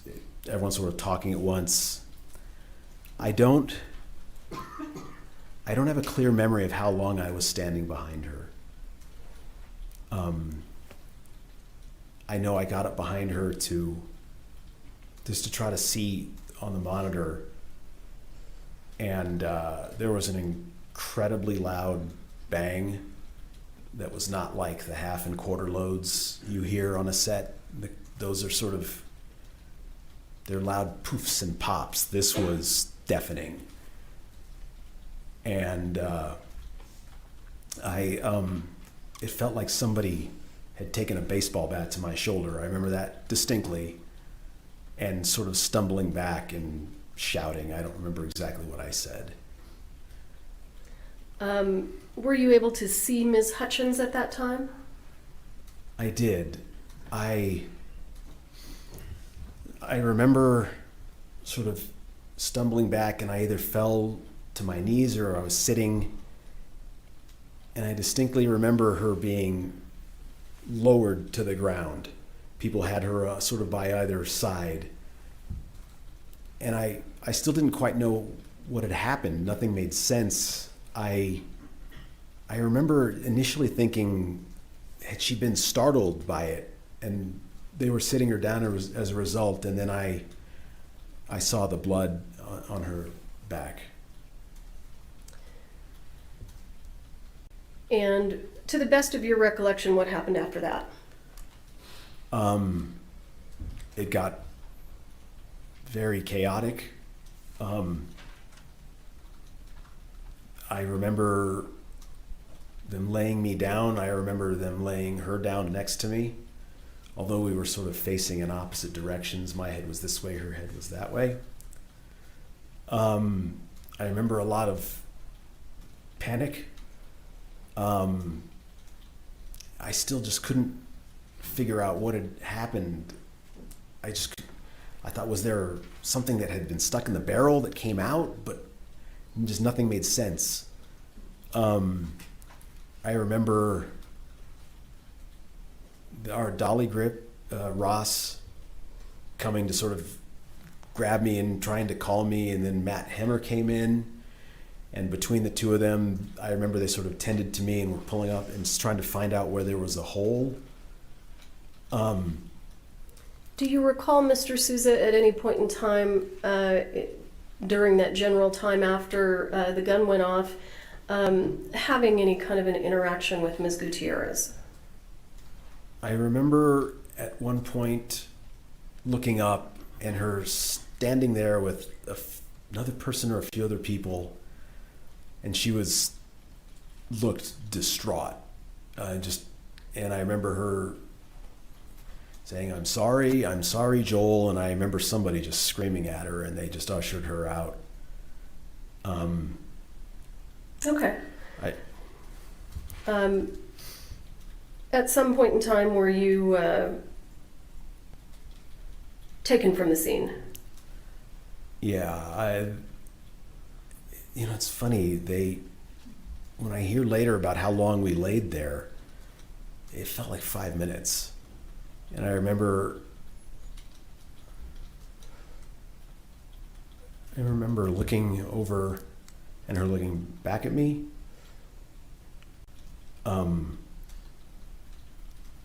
And she had the biggest brown eyes I've ever seen. And then But when I don't remember who they took out first. They put me on some kind of stretcher and rolled me out. And where did they take you? They told me they were going to take me to they just said they were going to take me to the hospital, and I kept begging them to take me where she was, but they said they couldn't and that they would later. And they eventually took me to, I think it's Christus St. Vincent, I think that's what it's called, in Santa Fe. And when you were at the hospital, did you have an understanding that you had been actually shot by a bullet? No. I mean, I knew something got me, but they kept talking about this bullet, and it could not compute for me. I just kept saying, you don't understand. No, this was a movie set. That's not possible. You don't get it. And they kept saying, no, it is. And I just keep insisting, you don't understand, because this is not possible. It's just not possible that there's a live round. It just can't. And then they eventually maybe grew tired of my protesting about it, because they showed me the x-ray of my back, and there was a very large bullet in it. Okay. And sir, do you know whether Ms. Gutierrez was inside the church at the time that the gun went off? I don't know. In your experience, would you have had an expectation that she would have been in the church? Yeah, the armor would be where the gun is. Okay.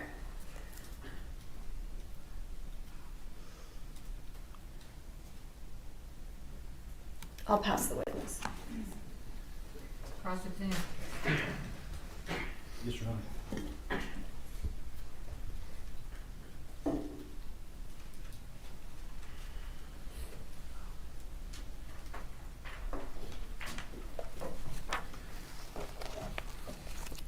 Good morning, sir. Morning. I have a few questions for you. Sure. So, Mr. Souza, I think before you testified that before the Rust movie, your experience with firearms was on Crown Vic. Is that correct? Yeah, more or less, yeah. Okay, and that was a movie you directed. I directed and wrote Crown Vic, yeah. And you wrote that, okay. Yeah. And that, I think you said, had a couple scenes involving firearms, is that right? Well, in where guns were fired, there were a few, yeah.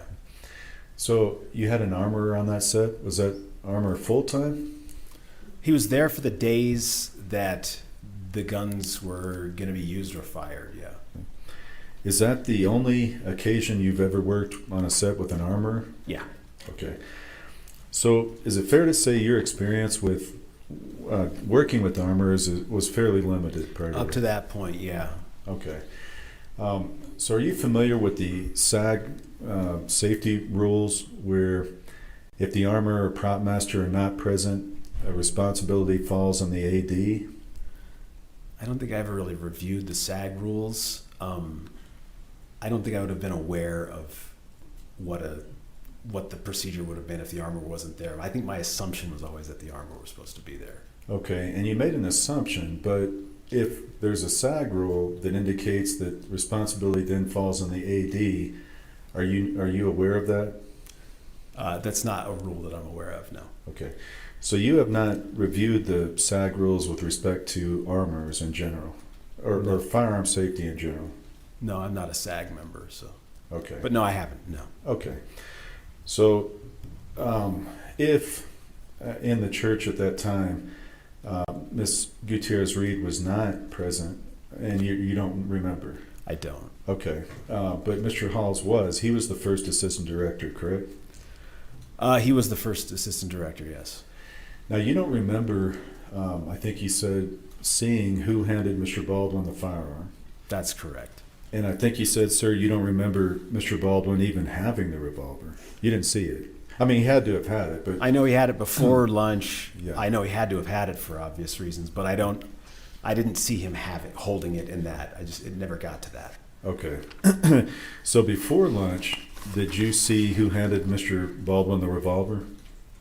No, I remember at some point before lunch hearing Dave call out Colt gun, but I don't remember who handed it to him.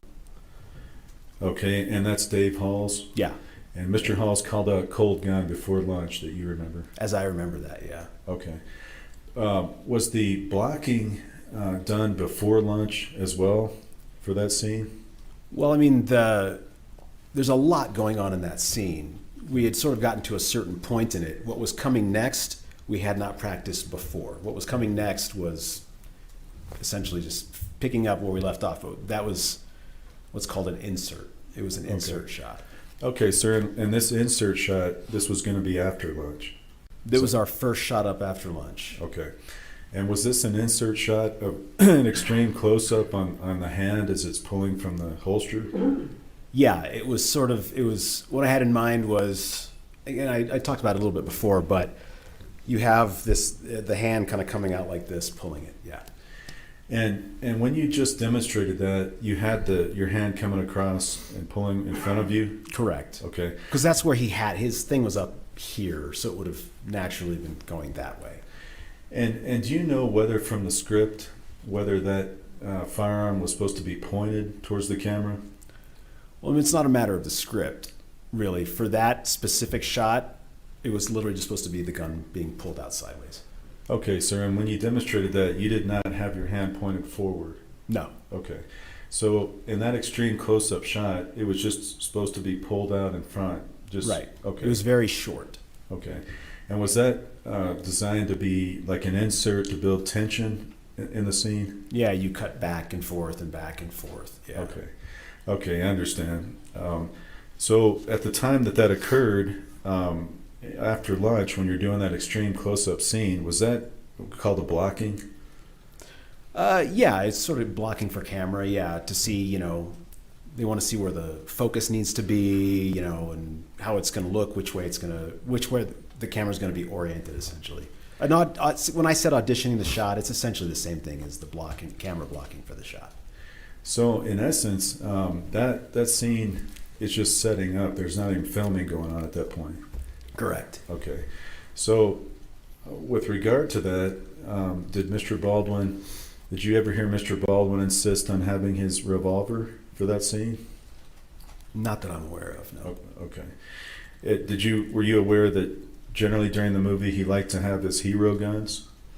I don't think it's unusual for actors to like that thing. I mean, again, in hindsight, it would have been easy to sort of say focus on that and think about it. At the time, I don't know that I had a sort of a clear understanding of that or not. Okay. I just don't want to speculate. Right, absolutely. So your knowledge of that kind of firearm and in that particular scene, at that time it wasn't very extensive. Right. Okay. So in that scene there's a blocking and it's just going to be an extreme close-up. You were paying attention to the camera, as I understand. You're trying to look at the monitor? Right. I wanted to see what the angle was. Okay. But since the monitor wasn't up yet, I thought, well, I should go inside and try to catch a look at it there, because if it doesn't fit what I need to come next, there are very specific pieces I need. Okay. And if it doesn't fit what comes next, we should stop. There was not a lot of time to waste that day, so. Absolutely. The day started off behind. Yeah. So is it fair to say that your attention was focused on trying to get the right kind of camera angle for that extreme close-up? Yeah, because there's no real performance at play there. It's more of a technical exercise. It's just, Right. Here's what I need to happen in this close-up in the editing room so that I can get this to work. So at that time, and taking it back to that time, you're more focused on trying to get the scene set up. Your focus is not on looking around to see if Miss Gutierrez Reed is in the church. Is that fair? I'd say that's fair, correct. And so at the time, did it occur to you at all to look around and see if the armor is there, and if not, to semi-call her? No, I wouldn't say that it did. Okay. And because at that time there wasn't even going to be more than just pulling out of a holster, right? That's correct. Okay. So you didn't hear, well, you didn't know she was in the church, so obviously you didn't hear anybody go get her or call her back in.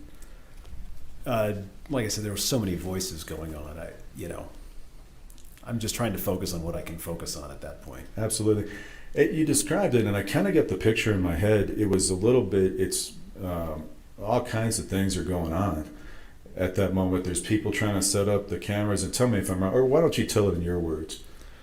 Well, there's just a lot of people moving in a lot of different directions. There's the special effects people hanging what are called poppers from the ceiling. They're sort of what I talk about. They will, during the gunfight, they will pop and then debris will come raining down. There are people positioning lights. There are people moving cameras. There are wardrobe people in and out. There are, there's just a lot. It's, under normal circumstances, it's quite a thing to watch, frankly. I also want to ask you on the long rifle, the Henry rifle. Mm-hmm. Did you have much knowledge of how the Henry rifle works? Beyond what I'd read about it when I was writing the script, no. I know it's a lever action, and that's what appealed to me in a visual sense. And but beyond that, not really, no. Okay. Do you have much experience in general with knowing types of firearms, how they function? No, outside of movies, I have nothing to do with guns. Okay. Now, on that Henry rifle, there was one scene in the script where Mr. Baldwin's character is supposed to come out of the shack or whatever the structure is, and he's firing at the lawmen. You remember that, sir? Right. And that involved, did that involve his hero gun, the Henry rifle? He was carrying it. He was not going to be firing it. It proved impractical. Oh, okay. Yeah. So, do you know that the Henry rifle is made such that there's a plunger on the bottom, and when the rounds are loaded, you can see or not see if rounds are in that rifle? No, like I said, I'm not any kind of expert on a rifle. Okay. Part of the armor's duties, would you agree with, they're to be there also for if the particular weapon Mr. Baldwin's holding needs to look like it's loaded, that's their job. Would you agree with that? Yeah, I would agree with that. Okay. Because you got to have a realistic feel for the audience. Would you agree with that? Yeah, I think that's the entire reason dummies exist. Okay. And so if the Henry rifle, if you can see at the bottom whether rounds are loaded or dummy rounds are loaded or not, that would be something that you would want the armorer to handle. If it was required for the scene, yes. Okay. And in that particular scene, Mr. Baldwin is going to confront these lawmen? Mm-hmm. Okay. Now, with regard to dummies, I think you said before Rust, you weren't very familiar with dummies either. I wasn't really familiar with the term of it. I think, I guess it's, I would have assumed that there was, if I'd watch a Western and you see something and they have a gun pointed and there's something at the end of there's something in the cylinders or whatever those are called. I would assume there's something in there. I wouldn't quite know what it is, but Okay. yeah. And you talked about on the second go-round in your direct, you completed the Rust filming? We did. And on that second filming, did you use wooden dummies? I wouldn't even call them dummies because they didn't ever get loaded into anything. When there was a situation where we had to match previous shots, like on a bandolier where somebody had what would look like bullets, the armorer on that go-round had made them out of wood and then painted them and tucked them into the bandoliers. Okay.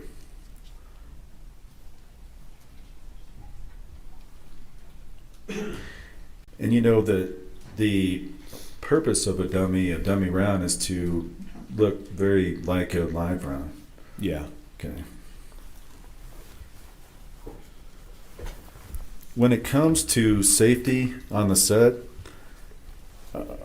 who is the person in general that's responsible?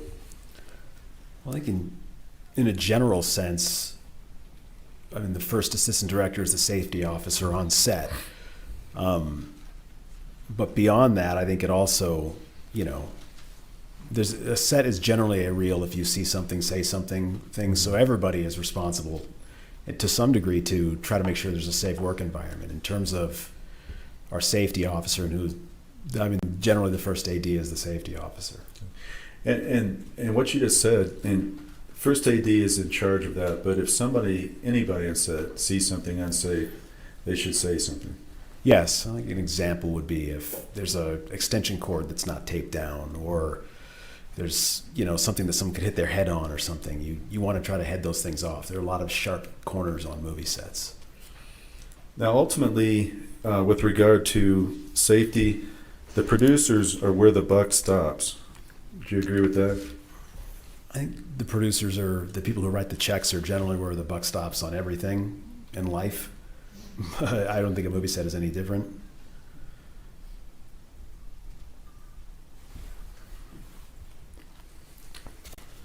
One other portion, Mr. Baldwin, when you talked about earlier about the armorer saying something to him, did you ever communicate to the armorer if she had issues that she needed to confront Mr. Baldwin or tell Mr. Baldwin, or did you ever say anything about that? I don't think we ever talked about that. I think she and I might have had 2 conversations all told. Okay. But that wouldn't have been one of them. Okay. And would you agree with me, Mr. Baldwin has a fairly strong personality in that movie? Sure. I think, yeah. And we saw some clips on that. Finally, you mentioned that the day 3, you felt good about how that went. And it was an amazing team of professionals, I think you said, that pulled together and did a good job. Is that fair? Yeah, I think we had a very strong crew. And Ms. Gutierrez Reed also performed very well that day. Yeah, on that day I didn't take any issue. Yeah. I was happy with everybody. Okay. All right, Your Honor, may I have just a moment?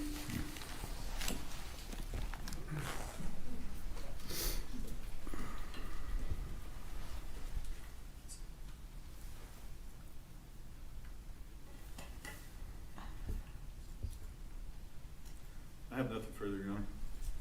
Redirect.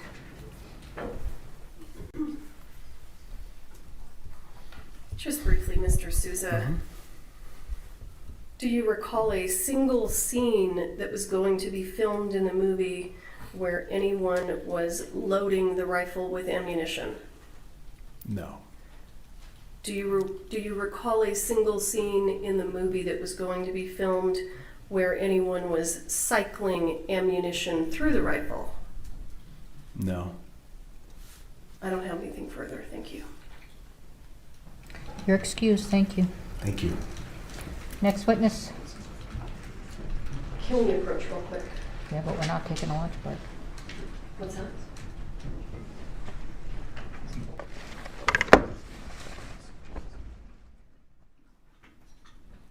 All right, state your next witness.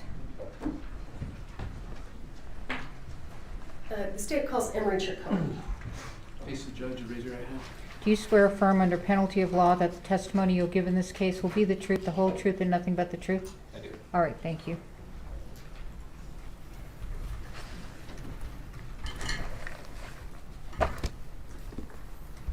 Good morning. Good morning. Can you just move a little closer to the microphone and speak into the microphone, sir? There we go. Thank you. Would you state your name? Name is Emery Chacon. And in October of 2021, how were you employed? I worked the front desk at the Inn at Santa Fe. And during that same month, did you befriend Hannah Gutierrez? I did. And during your friendship with her, did you have an opportunity to be? Well, let me back up. How did you get to know Ms. Gutierrez through your work at the hotel? Well, I work the second shift, so I check in guests. It's my job to be polite, friendly to guests. So, being polite, friendly, started small talk. Was Ms. Gutierrez a guest at the hotel? Yes. Do you know if other crew members from the set of Rust were also staying at that hotel? There were other crew members. And at any point in time during your friendship with Ms. Gutierrez, did you have an opportunity to be in her hotel room? Yes. And if you recall, approximately how many times would you have been in her hotel room?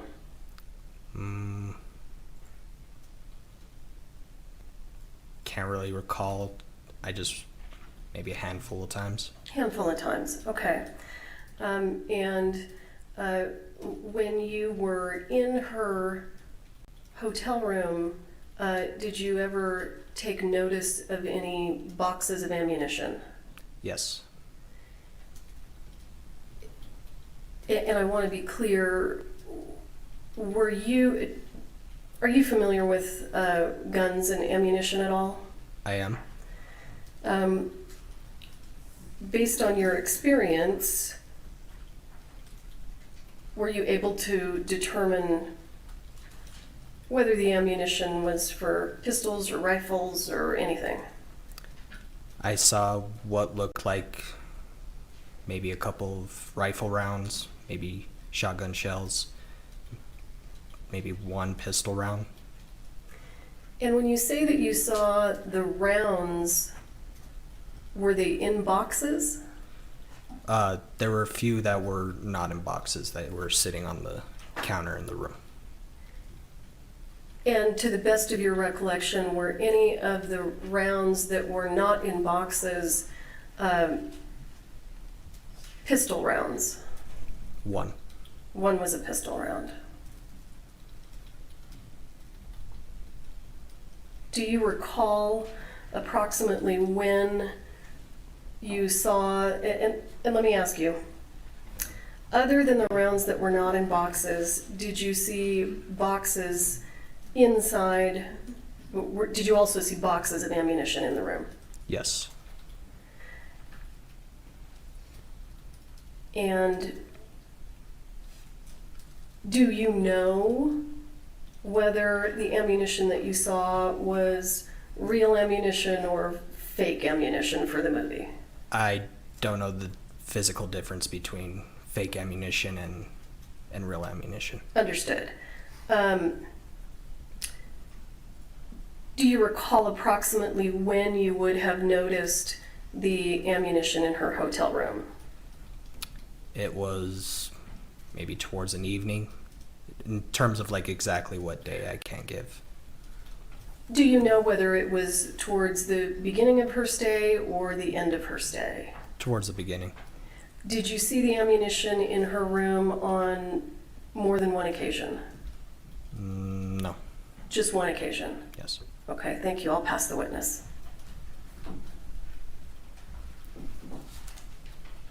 Pass it to Thank you. So, Mr. Tricone, I think you said you were a hotel desk clerk. Yes, sir. And sir, what hotel was that? The NS Santa Fe. Okay. As part of being a desk clerk at the hotel, did you check Miss Gutierrez Reed in when she started her stay? I did. Now, you did not know her before that, right? No.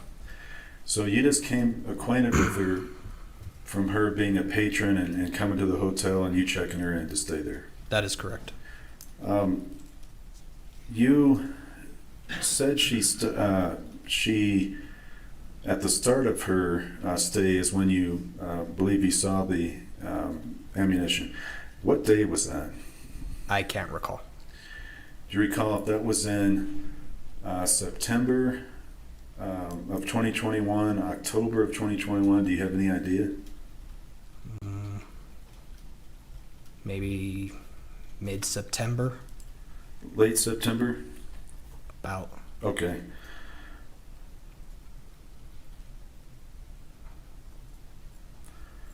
Okay, and you were up in her room. I know that you all texted, that you had texted Miss Gutierrez Reed, is that right? Yes. And did you go to a movie with her one time? Yes. Now, after that, didn't you want to keep texting her and have a different type of relationship with her? Quite possibly. That's what you wanted, isn't it, at that time? Not too sure how it would have worked out, but perhaps. Okay. And it was pretty clear from her text back that that's not what she wanted to do, right? Yes. Okay. Over a period of time, you kept texting her, and she just quit texting. Is that fair? Yeah. Okay. Now, I know that you said on direct that you can't tell the live ammunition from a blank ammunition, for example. Is that true? That's correct. Okay. And you also probably wouldn't be able to tell a dummy round from a live round, right? Correct. Now, these boxes that you had mentioned, do you remember what color they were? I remember they were kind of a army green, hard plastic.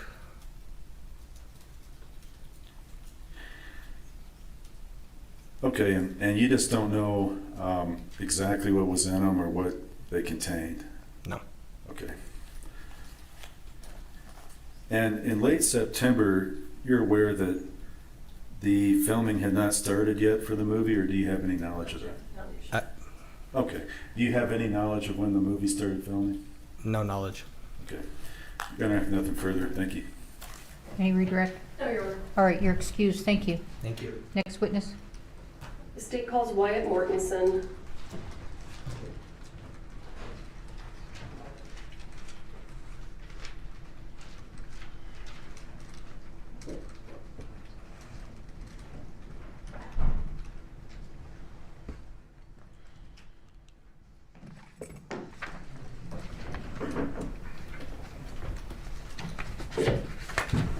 Stand before the judge, raise your right hand. Do you swear or affirm under penalty of law that the testimony you'll give in this case will be the truth, the whole truth, and nothing but the truth? I do. All right, thank you. Have a seat. Talking to the microphone.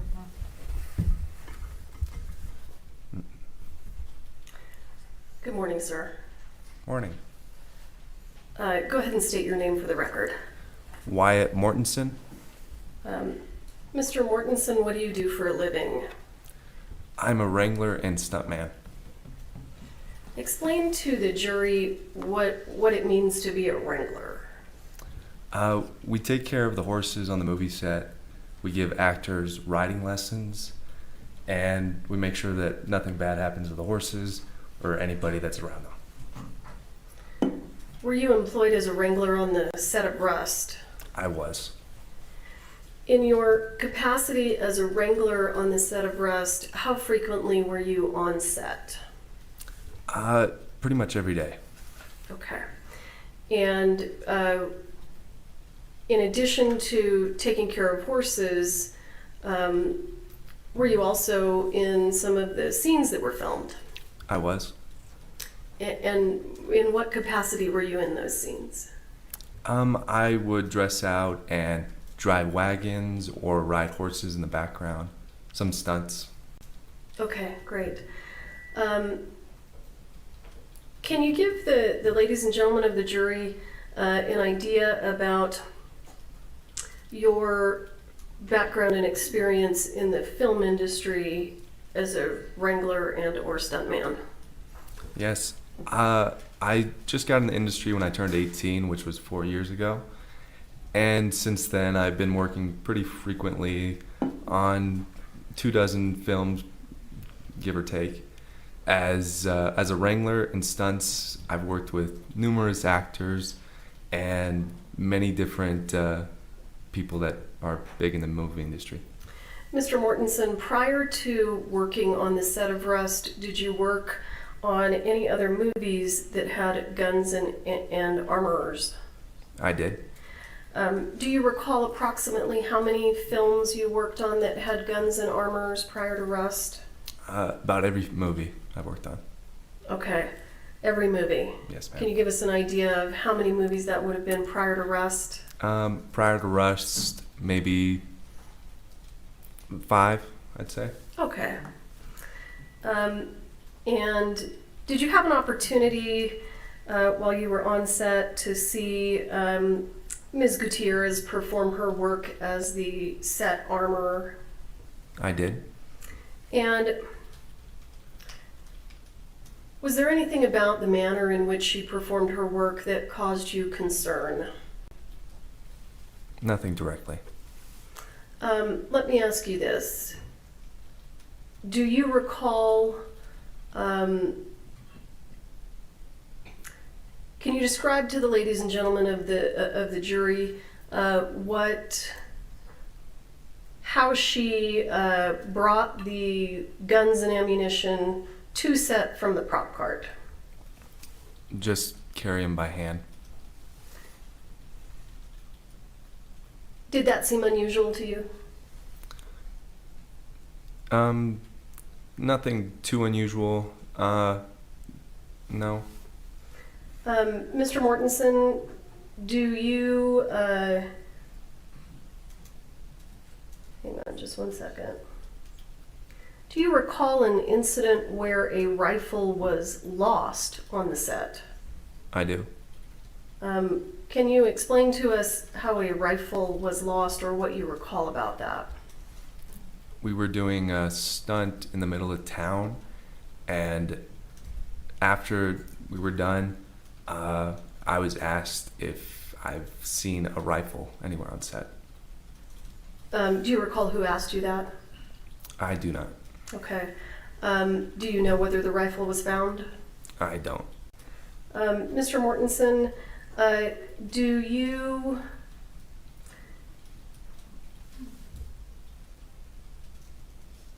you ever take notice of guns and ammunition being left unattended on set? I did. Can you explain to the ladies and gentlemen of the jury what you saw with regard to guns and ammunition being left unattended? I seen guns and ammunition on a small cart that was left on the set periodically. And when you say periodically, how frequently do you think you saw guns and ammunition left unattended on that cart? Most days that we had guns. In your experience with armorers on movie sets, did that seem unusual to you? Yes. And if you recall, or if you can estimate, approximately how long would the guns and ammunition be left unattended on that cart? I can't truly recollect. Sir, do you recall in this case having a pretrial interview where you had to show up and talk to us about your testimony? Via Zoom, yes. Yeah, that's right, via Zoom. Do you recall specifically what you said during that interview about approximately how long the guns and ammunition would be left unattended? I can't remember. Would it refresh your memory if I showed you a transcript of our conversation? Yes, ma'am. Okay, thank you. May I? Yes.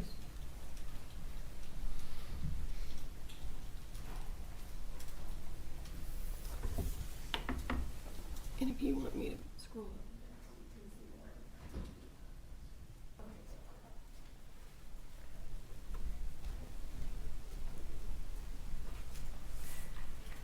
Did that refresh your memory? Yes, it did. Okay. Can you answer my question now? Yeah. Close to an hour or so. Yeah, sometimes more. Do you have personal experience with firearms? Yes, ma'am. Can you tell the difference between real firearms and replica or fake firearms? If I'm handed one and I can see it closely, yes. Do you know whether the firearms that you saw regularly left unattended on the prop cart were real? Yes, most of them seemed real. Okay. And when you say they seemed real, how would you know that? Just because most of the guns on the movie set were real. And did you see scenes that were filmed on the movie where the guns would shoot blanks? Yes. Do fake guns fire blanks? No. Okay, only real guns fire blanks, right? Yes. Okay. And sir, did you take note during your time on the set of Rust Did you notice whether or not Ms. Gutierrez's conduct as an armor with regard to handing firearms to actors and taking firearms away from actors when a scene was over? Do you recall taking note of that? Yes. Can you explain to the ladies and gentlemen of the jury what, if anything, you noticed about the manner or how quickly Ms. Gutierrez would remove real firearms from actors when a scene was over? It would depend on the scene and who the actors were. Do you recall taking note that when a scene would be over, she would not immediately collect the firearms from the actors? Yes. Did that stand out to you? Yes. Why? Every other show I'd been on previous to that, the armor would hand the gun right before the scene and take it away right after. And that was not Ms. Gutierrez's practice? Not that I can recollect. Okay. And, sir, do you have personal knowledge and experience with revolvers? Fairly decent. Do you recall taking note of the manner in which Ms. Gutierrez would conduct the barrel check of the revolvers? There was a few moments that I did notice. Yes. Okay. But first of all, I want you to kind of explain to the jury what your understanding is of why a barrel check is done and how it should be done. Well, from my experience, the reason. Sure.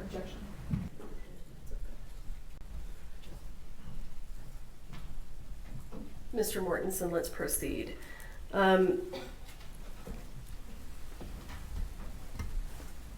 Did you notice anything that caught your eye about the way that Ms. Gutierrez would conduct the barrel checks? Yes. Okay, and what did you notice specifically? Can you describe specifically? Well, let me do this. Do you recall discussing this during the interview that we did with you over Zoom? I believe so, yes. Do you recall exactly what you said to us that day? I think so, yeah. Do you need to see it to have your memory refreshed at all? Yes, please. Okay. Yes, thank you.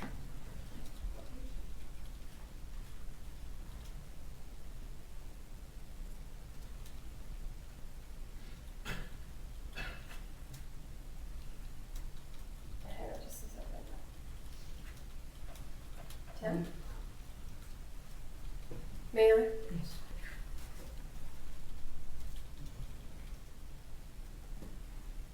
Let me make sure I'm on the right spot. Okay. Which lines, Carrie? 10 through 21? And take your time.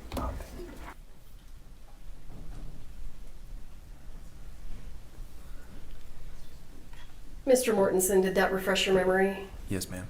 Okay, can you answer my question now? I can. So there would be moments on the set, and one that I can truly recollect was she took the gun from Alec and to check to see if the gun was clean, which there's a process that armors do, and Can you tell the jury in your experience what that process is? yeah, in my experience, you always make sure you check if a gun is clean or how many rounds are inside the gun. But what you can do is you open the cylinder, and this is speaking with single action pistols, and you take the cylinder out, and because blanks have a lot of debris that comes out with the gunpowder. You check the barrel sometimes to just see if anything is lodged in there, because that can shoot out with the gunpowder. And you open the cylinder and you can look down the barrel, and if the cylinder is open, it's impossible to be shot or anything bad happen, because you can see straight through and you see daylight through the barrel of the gun. And what caught your eye about the way that Ms. Gutierrez did those barrel checks? When she looked, the cylinder was closed. And so in your experience, when she looks and the cylinder is closed, what would she be able to see? Nothing. I'll pass the witness.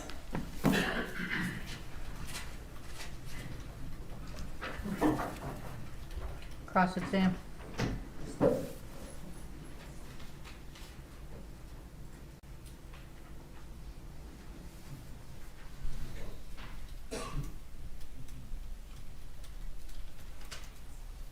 Mr. Mortensen, isn't it true that you can see light through that barrel just by pulling back the hammer?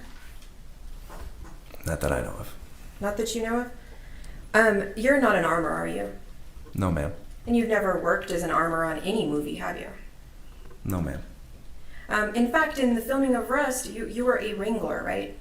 Yes, ma'am. Your responsibility is animals, right? Yes, ma'am. Horses, Yes, ma'am. donkeys. No. You weren't responsible for the donkey? I thought we heard testimony about a donkey. That wasn't you, right? Not that I can recollect. Okay. And in fact, during the Rust filming, isn't it true that you didn't even wear a real firearm? You had a replica rubber gun, right? Not that I can recollect. You don't recollect if you wore if you had a real firearm on Rust? Is that what you're saying? I can't remember if I had even a gun belt on. Okay. At any time when you would have a gun on Rust, wasn't it a rubber one? Not that I can recollect. So you don't remember if you had a real gun or a rubber gun on this movie set. Is that what you're saying? I can remember holding both a live gun and a rubber gun, but On the filming of Rust. yes, ma'am. Okay. Now, in your direct testimony, one of the things I thought I wrote down that I heard you say was there is nothing directly about Ms. Gutierrez's work on that set that caused you concern. Do you remember telling the jury that in direct? Yes. Okay. And when you saw these guns on top of that cart, you weren't right over the prop cart, right? You were further away from that. Beside it. Were you even able to tell if these were non-functioning or functioning firearms? Not that I could tell. Okay, so in your have you ever seen on any of the movies you've worked on a part-time armorer? Never.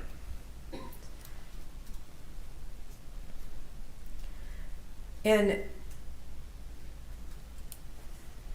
in this filming on Rust, was there a time when horses ever got loose? Yes.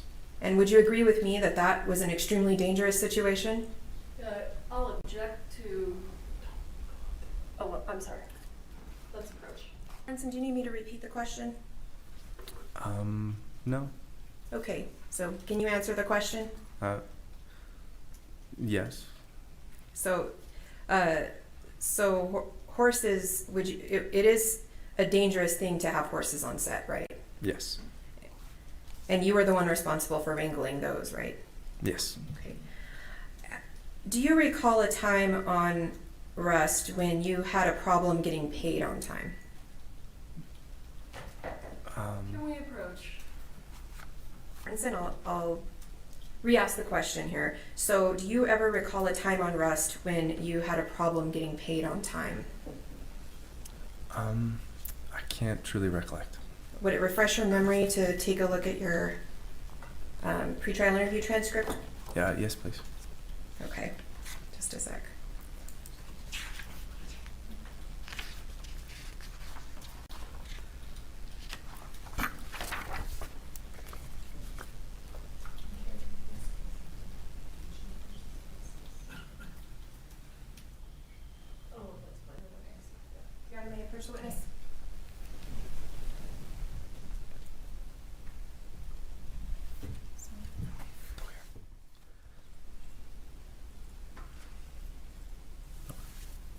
refresh your recollection? Yes, ma'am. Thank you. So was there ever a time on Rust that you recall not being paid on time? Yes, at the very beginning. Okay. Just a second, Your Honor.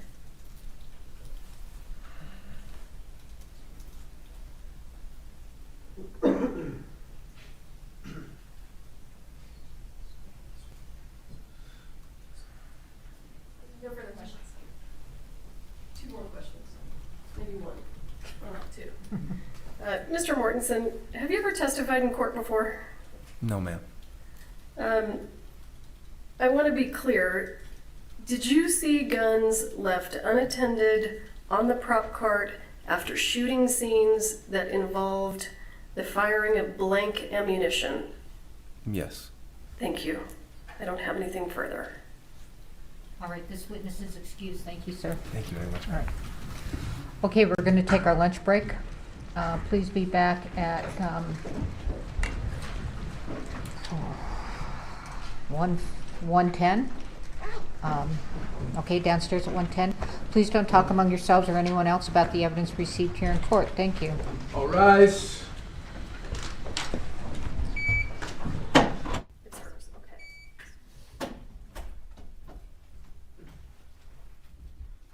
you been sworn in? I have not. Face the judge, raise your right hand. Do you swear affirm under penalty of law that the testimony you'll give in this case will be the truth, the whole truth, and nothing but the truth? I do. All right. Have a seat. Talk into the microphone.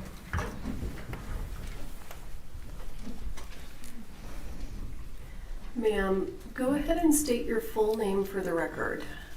My name is Sherilyn Schaefer.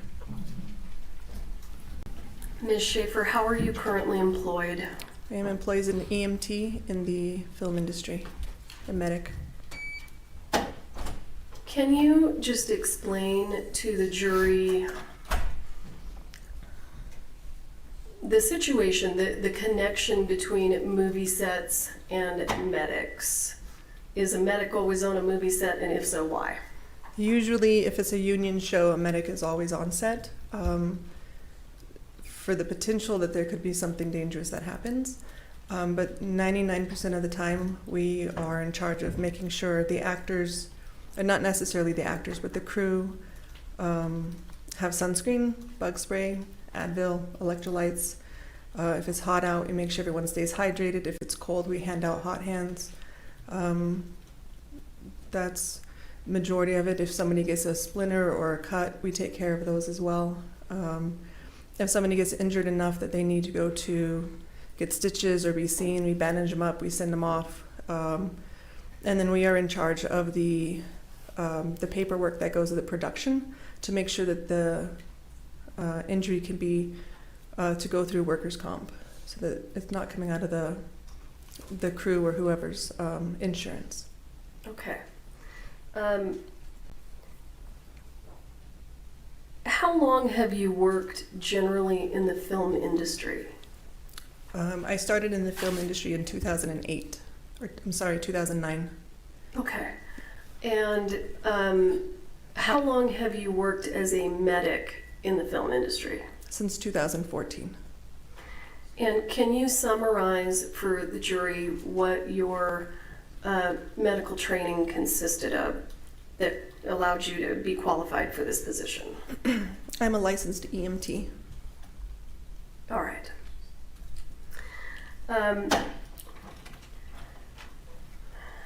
Ms. Schaefer, approximately, since 2009, if you can guesstimate for us approximately how many films have you worked on? Film and TV. Sure. 40 plus. Okay, and of those, can you guesstimate for us again approximately how many had real firearms and an armorer on set?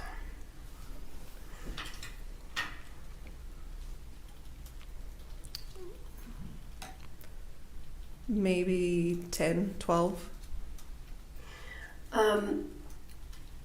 Was the handling of firearms by the armorer on the set of Rust different than what you were used to? Yes. Can you describe to the jury what you noticed, how you thought it was different? I noticed the armorer on Rust did not secure the weapons as a normal armorer would, or an armorer on productions I've worked on before would. Normally, the weapon would be secured until it was time for the actor or stunt actor to need it. And then the armorer would go to their, generally a locked cabinet, grab the weapon, take it to the actor or stunt actor. With the first AD, sometimes the stunt coordinator, depending on who's there, open the weapon, empty it. If it needs to be emptied, show the actor or stunt actor the type of bullet, I guess you would call it, that's going to be in the gun. Show it that it's not real, and then, or essentially check it in front of the actor and the first AD to make sure that everyone's comfortable with it. And then hand it over to that performer for the shot, for whatever shot they are shooting. And just to be clear, what you just described was what you are accustomed to. That is correct. Can you explain to the jury how that procedure worked on the set of Rust? A lot of times when I would notice our armorer hand the guns over to the actors, sometimes checking them, sometimes not. Generally, once the scene is over, you would remove the weapon. The armorer would remove the weapon from the actor and re-secure it until it is needed again. On Rust, that did not happen a good majority of the time. The actor still remained in possession of the weapon, whether it was in their holster or in their hands. And can you kind of explain to the jurors how long the actors would be left with the weapons in their possession after the scene, and maybe discuss a little bit about how long it takes to do a turnaround? Okay. There were a few times where they would have the weapon for a minute or two or so after we had cut, but then there'd be other times where we would be turning around, and that's where the camera position changes. Like if we're looking at somebody and we turn around, then we're going to look the other direction at the actor. That can take, depending on all the moving parts, 20, 30 minutes, where they would still be in possession of the weapon. And I just want to be clear, did you testify that you saw Ms. Gutierrez provide actors with weapons without conducting a safety check? That is correct. Did you ever have an occasion to notice whether or not any of the actors on the set of the movie did their own safety checks? There were some times that the actors would open their weapons and look, see either while it was being reloaded or not, opening it up and looking at it. And generally on a film set, you would not do that without the armorer present in front of you. And if you did, then the armorer would need to be called back to recheck that weapon in front of you.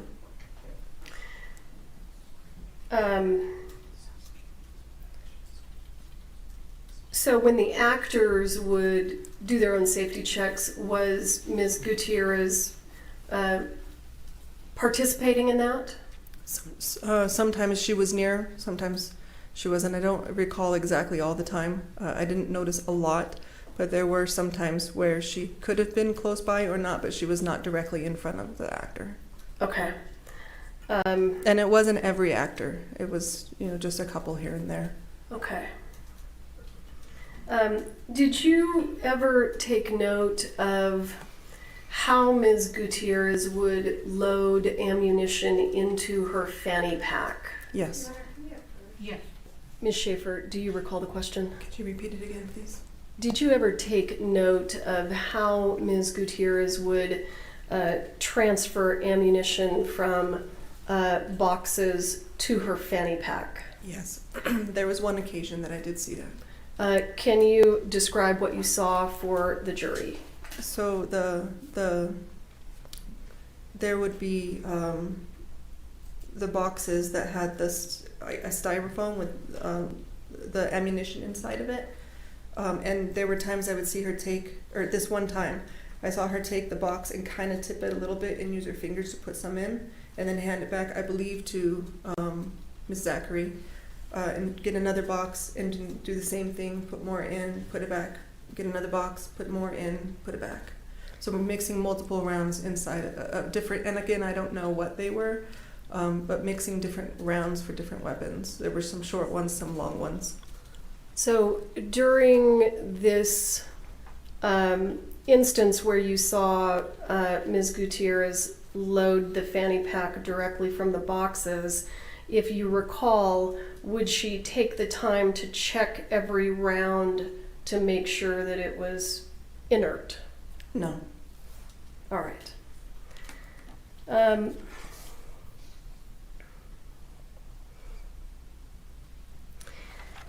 In your experience in the film industry, does the armor always stay with the firearm? Yes. Or within proximity, be able to visually see. You mean when the actor has the weapon? Correct. Yeah, to be able to visually see.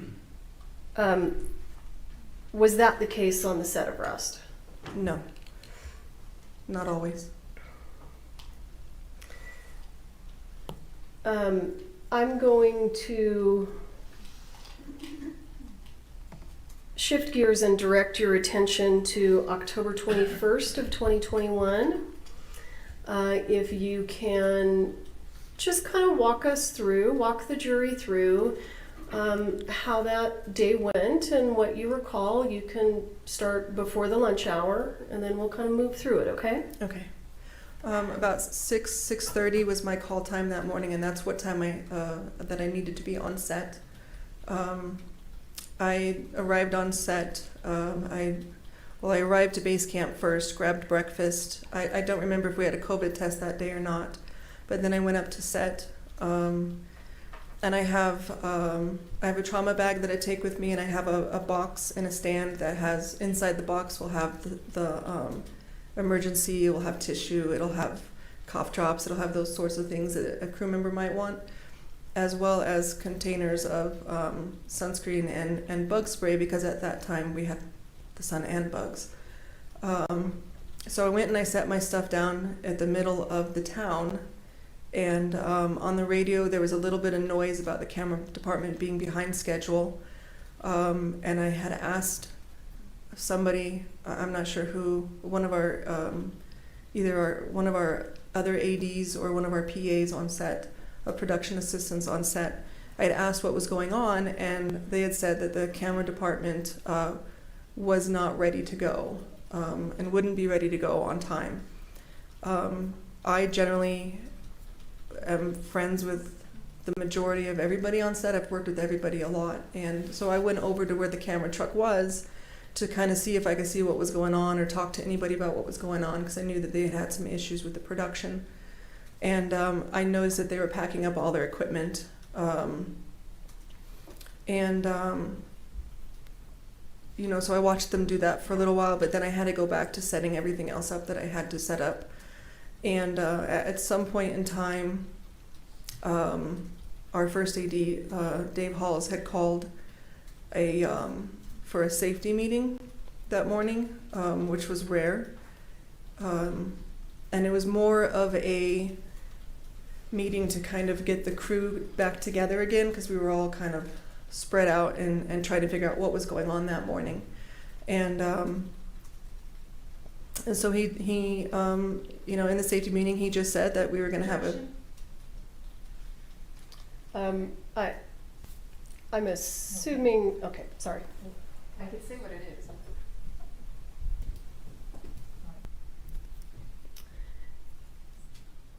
Ms. Schaefer, without saying what anyone said, can you summarize for the jury what your understanding was of the purpose for that meeting? The purpose of that meeting was to get the crew back together as we were scattered, to try to get the the day started. We were already so far behind with the camera crew leaving. And when scenes are being filmed on the set, are you present every time a scene is being filmed? 95% of the time, unless Okay. I need to use the restroom or something. Okay.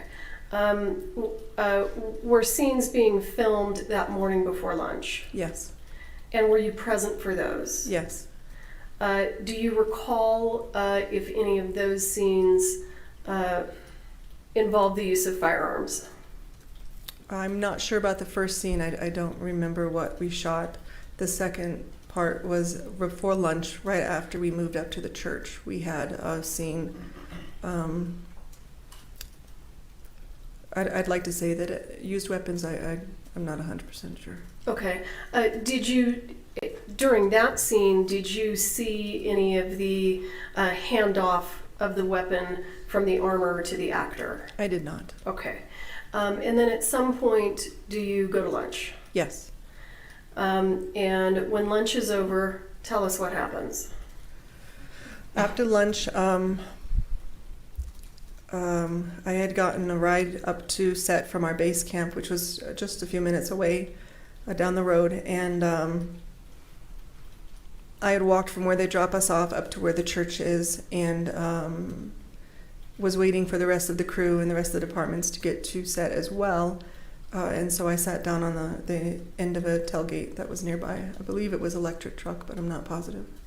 Okay. Tell us what happened after that.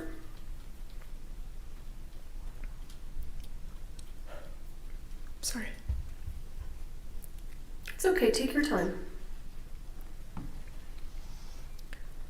I was talking to whoever was sitting next to me, maybe a locations person, I don't remember, and the sound of a gun went off, or I heard the sound of a gun. And I looked over at who was sitting next to me and I said, are we rehearsing? Because I didn't know that we were back in at that point, and I hadn't heard anything on the radio about us being back in and from lunch. And I said I didn't hear anybody call, fire in the hole, or normally like you would hear, the armorer would say quarter load, half load, full load, whatever type of ammunition that they are shooting. And none of that was said. So as soon as I said that, I grabbed the bag, my normal bag, and I ran towards the church. I wasn't very far from it. And as I was approaching the door, I heard medic emergency come over the radio. And are you the only medic on set? I am. Okay. So when you heard medic emergency on the radio, did that information tell you where to go? No. How did It you did know not. where to go? I was there. I was sitting there, outside the church waiting. Okay, understood. Please proceed. So I got to the door, and one of the things that we are taught when you're becoming an EMT is your scene needs to be safe before you go into it. So I stood at the door and I looked around to see what was happening, and I asked what happened, and somebody said, Helena was shot, or the gun went off, something to that effect. And I looked down at Helena, who had been sitting at that point to my right, and Joel was on the left in obvious pain. And Alec Baldwin was at the back of the church from me, the opposite end of the church from me. And then I looked down at Helena again, and as I started going towards her, I believe it was our camera operator, Reed, had asked her if she could feel her legs. And for one, I believe she said yes. For the other one, she said no. And so I knew that there was some sort of spinal injury at that point. And as I was going towards her, I could see the blood dripping from her back onto the church floor. Was she still seated at this point, or was she? She was leaning kind of on a pew. Okay. And in my smaller bag, I carry trauma shears, and so I started cutting up the back of her jacket to try to find where she was bleeding from. And at some point in time, I believe it was Ann Shim, our second AD, asked me if there's anything that I needed or she could do for me. And it's before that, I'm sorry, I called out on the radio for somebody to call 911. We would need an ambulance. And Ann then asked me if I needed anything, and I asked her to get me my bigger trauma bag because that's where I keep my trauma-related items. And she did, and I asked her to also call Matt Hemmer, who's one of our electricians. I asked her to call him because he had some previous military experience medically, and he was one of the people I knew I could get up there to help me. Being the only medic and 2 patients is not easy. And so I had him just take over for Joel while I tended to Helena. And so if you can kind of explain to us what kind of treatment you attempted with regard to Miss Hutchins. When I cut up the front of her, or the back of her jacket, I'm sorry, I grabbed some gauze and I put it on the one hole that I could find at that point. And I asked, at that point, I believe it was Reed was next to me. I gave him a glove and I asked him to hold that gauze there.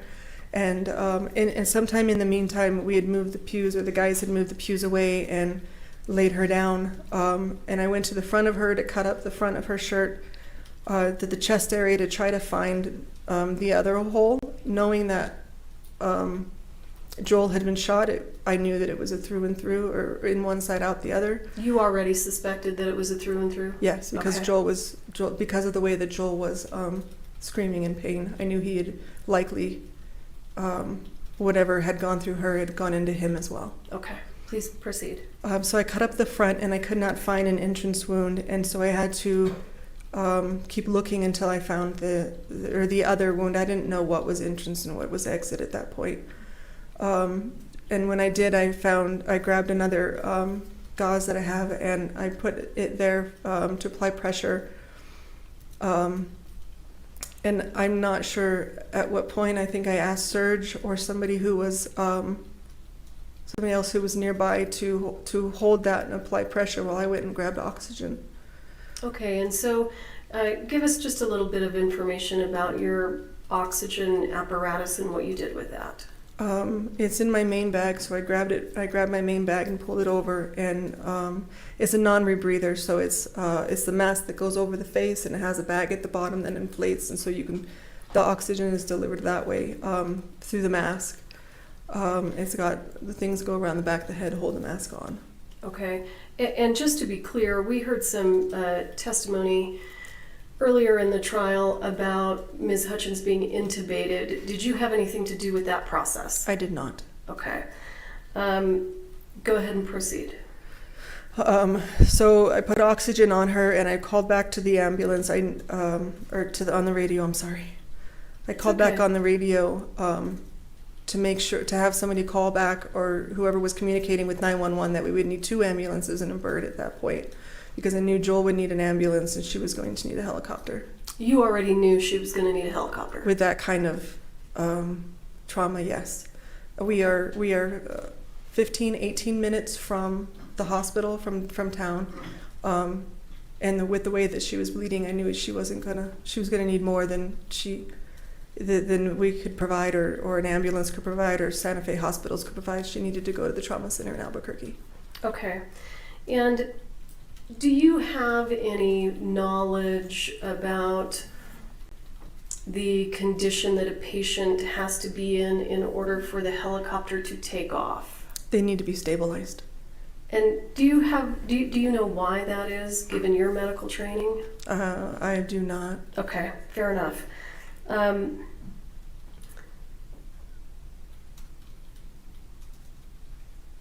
After you called for 2 ambulances and a helicopter, what did you do at that point in time? I just continued. Helena was fighting. She didn't want the oxygen on her face. She didn't want anybody holding anything on her. She was fighting.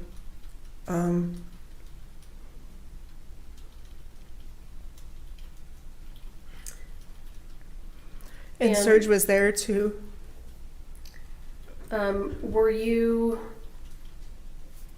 After we understand that you were providing oxygen and that Ms. Hutchins was struggling with that, was there anything else that happened other than that before paramedics arrived and took over that you can recall?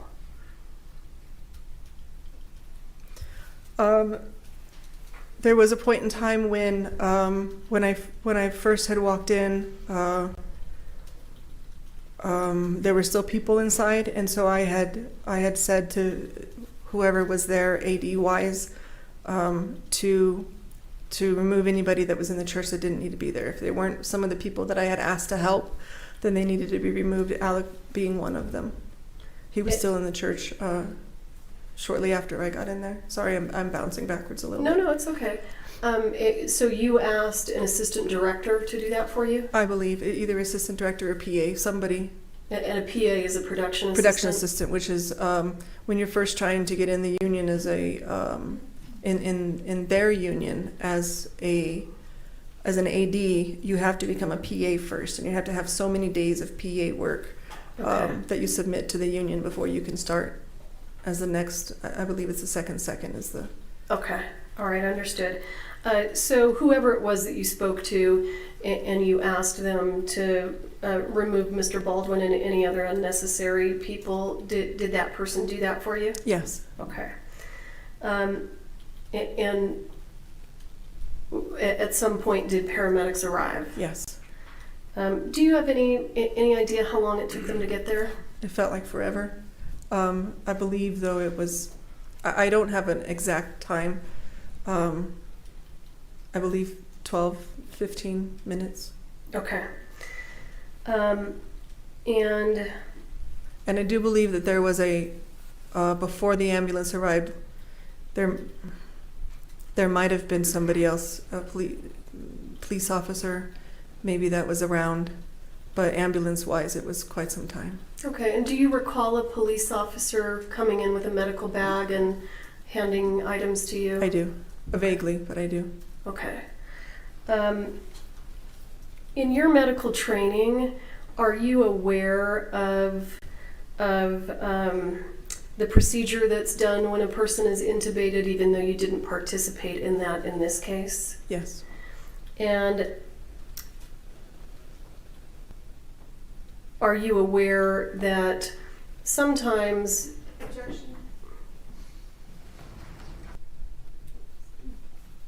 Okay, Ms. Schaefer, I'm not gonna finish that question.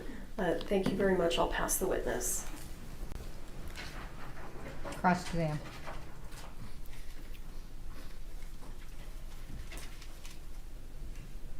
Hello, Ms. Schaefer. Hello. I want to start with this incident you talked about on direct with the ammunition and Miss Gutierrez putting it into her fanny pack, okay? Okay. So first, you don't know the difference between blanks and dummies, right? I do not visually. Right, and is what you saw in that one instance, Sarah Zachary bringing Hannah Gutierrez the different boxes of ammunition? She was next to Hannah. I'm not sure exactly where the boxes were staged. Right, but you saw Sarah bring her a box, and then Miss Gutierrez take the rounds and put them in her fanny pack, right? Correct. Okay.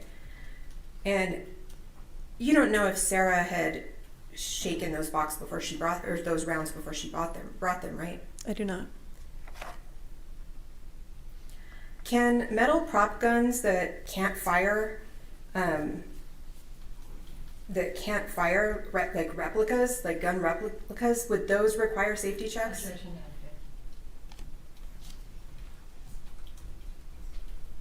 You said you worked on several film sets before, right?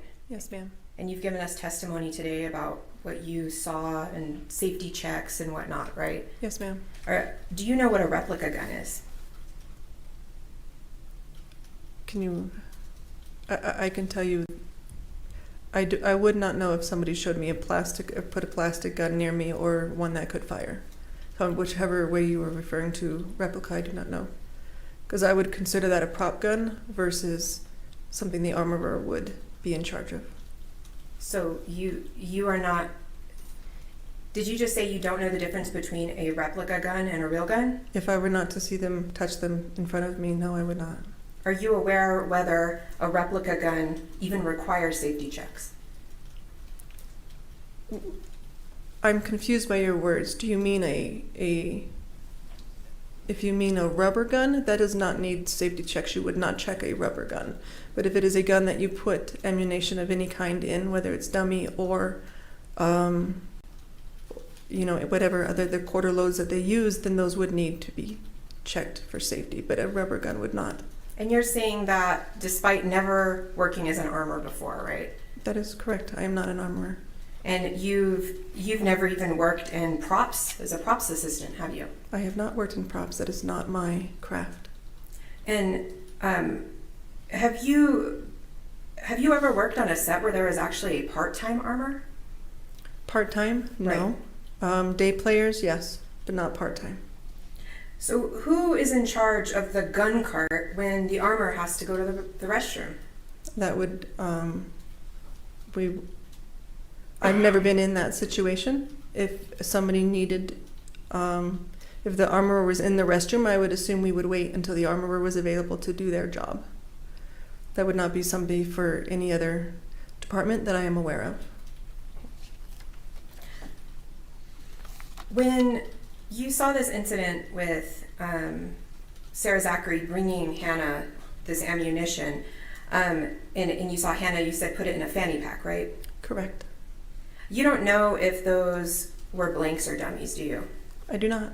And were you aware that Miss Gutierrez's fanny pack had multiple separators in it? I was not. I did not.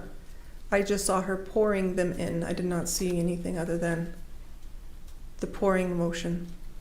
And you don't follow Miss Gutierrez or Sarah Zachary all day on set, do you? I do not. And you don't know if there are safety checks done that were out of your presence, do you? I do not. Is it true that you have filed a lawsuit against David Halls, PDQ, Seth Kinney, and Sarah Zachary, and Hannah Gutierrez? Yes, it is true.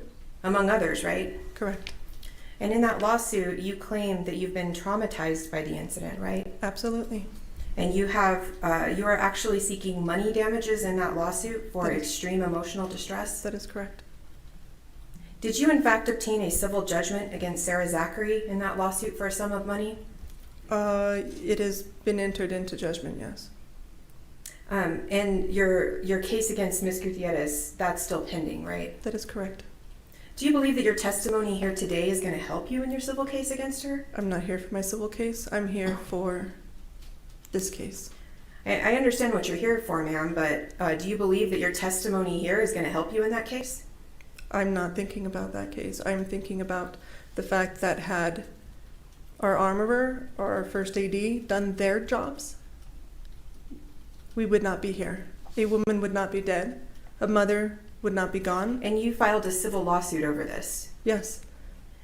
For your damages? Correct. To get money? Not for money. It was not how it started. And you, ma'am, are an EMT basic or an EMT? What is your EMT training? EMT. There is an EMT, there's EMT advanced or advanced EMT, and there's paramedic. And you do have a certification, right? Yes, I do. Are you licensed through the state of New Mexico? I am, and the state of California, as well as the National Registry. In fact, you also have medical experience working at a hospital for almost 3 years, That right? is correct. And that was in an overflow unit for the emergency room? We need to approach.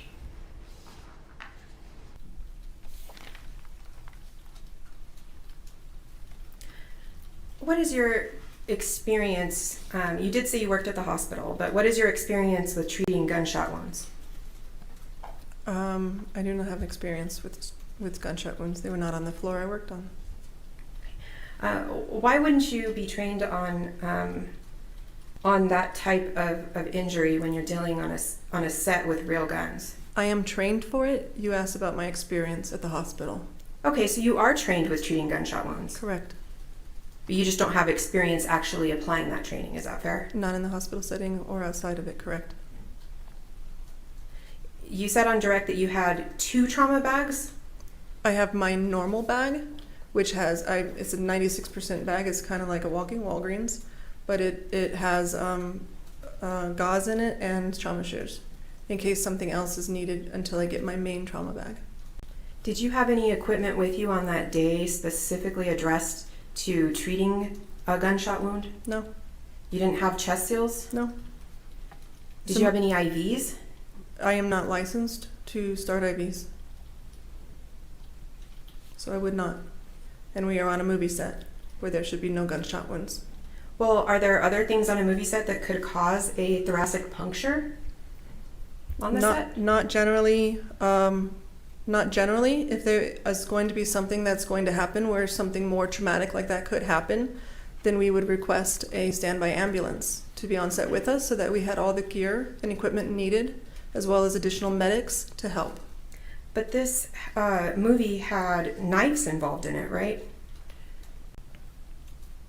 I could not tell you. And horses, There were horses. snakes. There were wild snakes. We did not bring them onto set. Can we approach?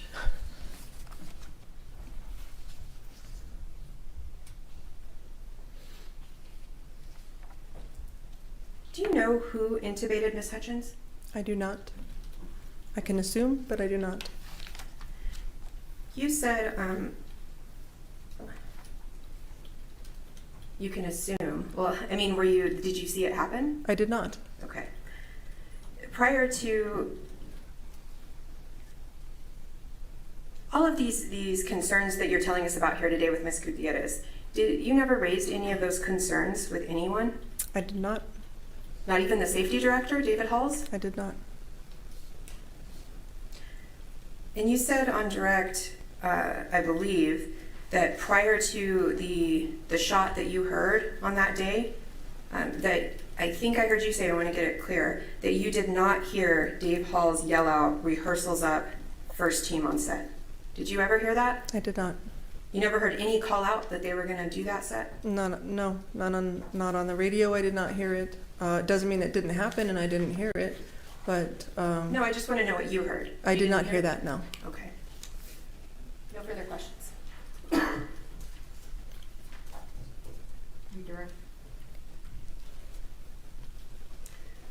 Ms. Schaefer, are chest seals and IVs customary for movie set medics? Chest seals, if you can get them, we'd not. It's not like we can go to a hospital and pick up equipment that or products that we would keep in our bags. Whatever we generally keep in our bags is something that we buy over the counter. There are ways to make chest seals, but they're not the most. They sometimes hurt more than help. IVs would be something that needs to be ordered, and if you do not have medical direction or a doctor that works at an ER that says yes, you can work to your scope of practice or your license level. If you don't have that, which most medics in New Mexico don't have, most medics don't have that medical direction, you are not allowed to do that outside of a hospital setting or outside of if you are employed by a EMS. Okay. And shifting gears, you were asked on cross-examination some questions about whether or not safety checks of ammunition would have taken place outside your presence. Do you recall that question? Yes. In your experience, are the safety checks of the ammunition done in the presence of the crew and the cast? Yes. Do you know if there's a reason for that? I'm not sure. Well, if a safety check of ammunition was done outside the presence of the cast and crew, would the cast and crew have knowledge as to the level of safety associated with that ammunition? Not if it was not done in front of them, no. But the cast and crew are all welcome to ask for it to happen. Okay. You were asked some questions about a civil lawsuit, and you were asked if you were testifying today because you thought it would help your civil lawsuit. Correct. And I think your response was you didn't do it for money. That's not how it started. So I'd like you to, and then I think you got cut off. I'd like you to go ahead and finish that. The reason that I brought any kind of lawsuit to anybody in the beginnings is because I wanted change in our industry. I did not want something like this to be able to happen again to anybody else, to their families, to the crew that knows them as family. I wanted some sort of change to happen, some policy change, whether it be required to have a standby ambulance or it be required to have additional medics if there's going to be big stunts or big gunfire or anything that could potentially cause, somebody to become injured. I wanted that change in our industry because on that show there were roughly 75 crew. That is minimal to compared to what I normally would have on set. I would have no less than 300 usually before I would be approved to have an additional medic to come and help me. That is just not okay. That is not okay. And being the only medic there with 2 patients, knowing my resources were not close enough to help in any significant way is what I wanted to change. And have you suffered from extreme trauma as a result of this? Yes. Can I just expand? Sure. Okay. Proceed.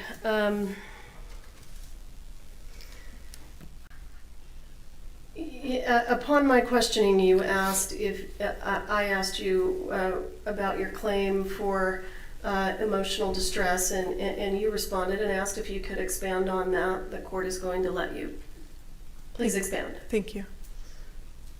I went home that night and I looked at my little boy, who's the same age as Helena's son, and all I could think about is how I could not save his mother's life and how he was going to grow up without a mother. And how her spouse lost the love of his life. Understood. I did not expect this testimony. I did not expect this testimony. So you're going to, and I mean no harm to you, but we're going to strike that testimony, okay? So disregard that testimony, okay? All right, let's. Okay. All right. Thank you, ma'am. I right. appreciate your time. All right, thank you. Wait,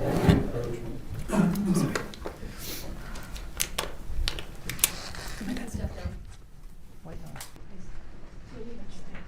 Jason. Mr. Bowles. Oh, I'm sorry. Emotional expense, her narrative, where she said, can I expand on that? And then she continued on and on and on.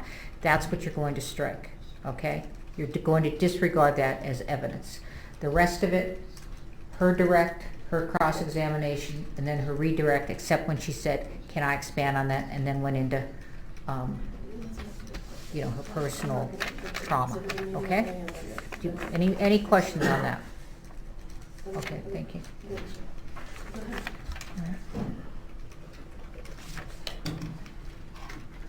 Are you ready for the next witness, Your Honor? Yes, I am. State calls Mamie Mitchell.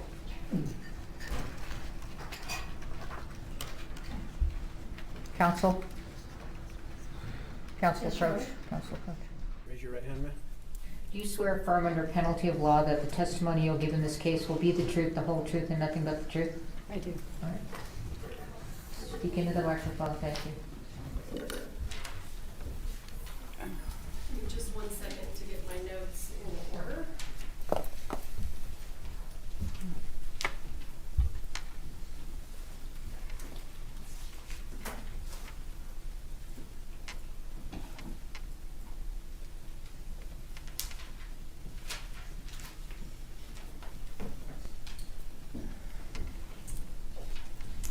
Ma'am, will you state your full name for the record? Mamie Elizabeth Mitchell. And Ms. Mitchell, what do you do for a living? I'm a substitute teacher. How long have you been a substitute teacher? I think around 2.5 weeks. So prior to being a substitute teacher, what did you do for a living? I was a Hollywood script supervisor. And can you explain to the jury what a script supervisor does? Sometimes I pre-time the script. We don't know what that means. We don't know what I read the script, and in my mind, I give a producer and director an idea of how long their movie is. And based on that, they'll cut some scenes or add some scenes, build some sets or not build the sets. So it's a budgetary thing. While we're shooting a film, I provide the actors with lines if they need them. I keep the continuity in all areas. And when you say you keep the continuity, can you explain to us what that means? It means that your right hand is on your right hip and you're leaning on your left hand. And I'm going to make sure you do that every time we shoot. That Move scene. the camera. That scene for that dialogue. So it's maintaining the continuity, which brings me to the thing that I really do is to ensure that a film cuts together seamlessly in the editing room, which gives the director choices. As a part of being a script supervisor, do you keep very close track of all of the filming that's done on the set and the scenes that have been filmed? Yes, I log every shot, lens, how long the shot is, if it's incomplete, if it's good, if it's not good, if it's fair, if it's the best one. And if there's an airplane on line 6, but then the airplane, it's okay in line 9, sound, everything that has to do with photography, I have in here, and that's translated to the editing room. Okay. How long were you a script supervisor before you decided to become a substitute teacher? About 42 years. And in those years that you have worked in the film industry, how many movies and TV shows do you think you've worked on? 74. And of those 74 shows, if you can guesstimate for us, how many of those had live guns and an armorer? I think I've worked with an armorer about 24 times on 24 films. Sometimes, Yeah, go ahead. sometimes maybe a gun is used one time, and if the armor was brought in for that, I'm not really aware of that. But when guns are really a part of a script, about 24 times. Okay. Safe to say you have a lot of experience with armorers on movie sets. I do. As the script supervisor, are you present for every single take that is filmed for every single scene? Unless it's a second unit, and I have a second unit script supervisor, but for every first unit shot, I'm there for every take. On the set of Rust, were you there for every take? Yes. Okay. So, I am going to ask you if you noticed any differences between Ms. Gutierrez and the other armorers that you worked with on the previous 24 occasions. Your Honor, objection.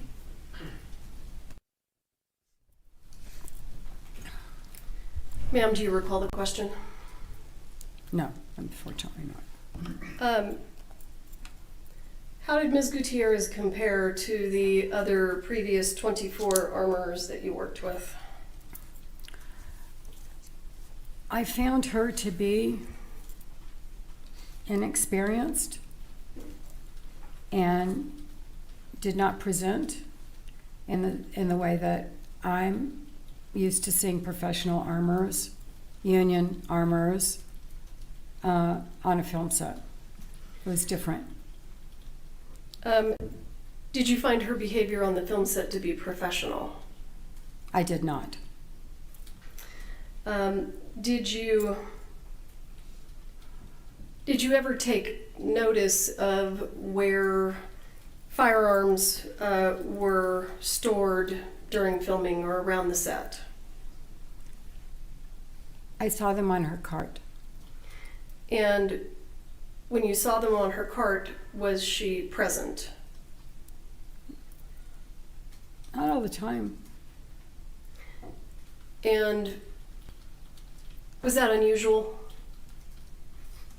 Everything about the cart was unusual. When you say everything about the cart was unusual, can you explain to the jury what you mean? In my experience, what I have experienced on film sets is that the armorers are very quiet,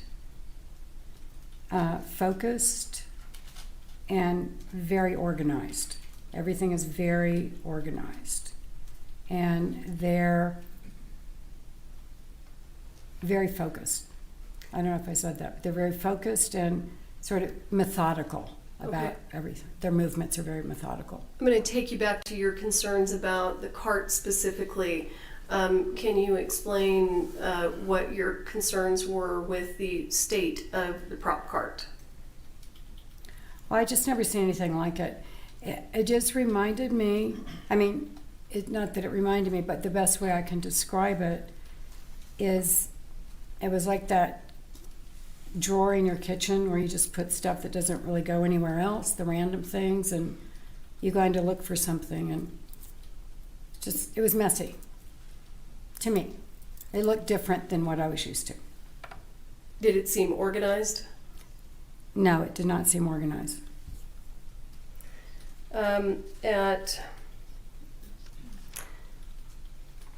At any point in time, were you aware that there were what I'm going to refer to as accidental discharges that took place on set? I was on the set at the cabin. Hang on, you're a step ahead of me. Were you aware of the accidental discharges? Yes. Okay. Were you present for the accidental discharges? Yes. Okay, can you go ahead and explain to us what happened with regard to those accidental discharges? Well, I believe the first one, I was walking.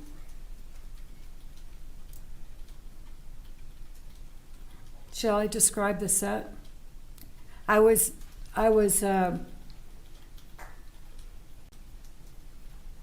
from here to where those people are back there, away, walking back. We had camped out over here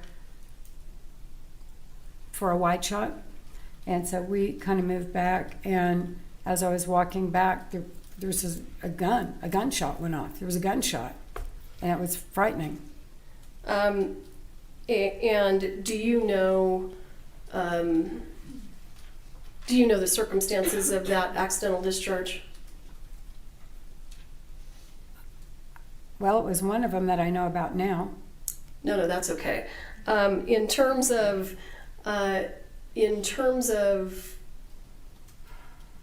when you heard the gunshot go off, why was it frightening? It's a Western. You know, we've heard that there's lots of guns and blanks and... Because it doesn't happen. What doesn't happen? Guns do not just go off on a film set. In your career, do you recall having that ever happen to you? I do not. And when, can you give the jury a little bit of background on, given that guns go off on movie sets because there's blank ammunition in the gun and guns are being shot, why would it have startled you? What's the procedure usually for gunshots? Fire in the hole. Someone yells, "Fire in the hole." What does that tell you when someone yells that? To tell us what you're doing. Fingers in your ears, mouth open. You have to keep the mouth open. Why do you keep your mouth open? It helps your eardrums. Something about that. That's what we do. I've known that forever. You keep your mouth open and you go like this. Okay. So you protect your hearing. With regard to the accidental discharges, Did anyone call fire in the hole? No, And how many accidental discharges occurred while you were working on set? 2. And do you recall if they were the same day? They were the same day, same set. Did they cause you to feel concerned? I was concerned and I was confused. What do you mean confused? Shortly after I was hired by Roe Waters to do this movie. No, I'm sorry. I think I understand, and I'm going to stop you. Okay. So let me and let's let me take you to. I'm sorry. Let me back up. Okay. Ma'am, you indicated that you are on the set of Rust. You were present for the filming of every take of every scene. Is that right? Yes. And I am. Wait a minute. Let's get out of there.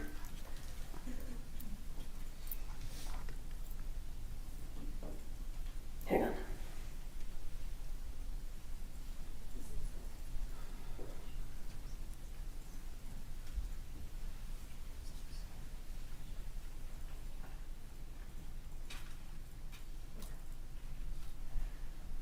I am going to show you what is marked as States Exhibit 164. I'm going to ask to have it entered into evidence, admitted into evidence, and permission to publish. No objection, Your Honor. All right, States 164 is admitted and you may publish. So, Ms. Mitchell, you're present every time they're rolling camera, is that right, on Rust? With the exception of sometimes, just a couple of times. Hang on, let me ask you this. Do you recall meeting with me and me showing you a video that I wanted you to talk about? That was from October 17th. Do you recall that? No. Okay. I don't. Could you refresh my memory, please? I will refresh your memory. We're going to have to unplug because I'm going to have to refresh. I'm sorry. That's okay. It's all right. Oh, yes, I do. Okay. Do you recall? You know what I'm talking about now? I do. Okay. Okay. I think we can turn the monitors back on. Let's go ahead. Were you present for the filming of that take? Yes, I was. All right. I'm going to pull up States Exhibit 164 and publish. Yes. I'll take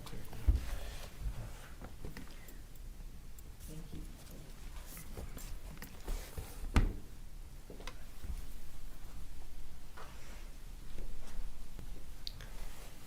Ma'am, do you recall the date that this particular take was filmed? I'm sorry. Hang on just a second. In order for you to refer to your notes, we need you to have a discussion with us. Okay. So, as you sit here today, do you recall the date that this was filmed? I don't recall the date, but it's in my script. Okay. Would it refresh your memory if you looked at your notes?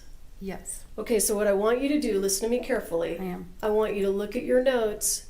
And then I just want you to keep that information to yourself. Wait a second, don't look at your notes. Okay. They get to approach you and see what you're looking at. Oh, sure. Okay. I'm going to have this.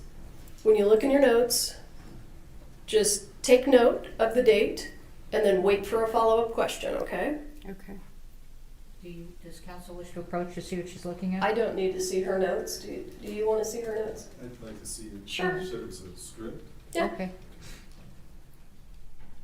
Shall I open it up? Okay.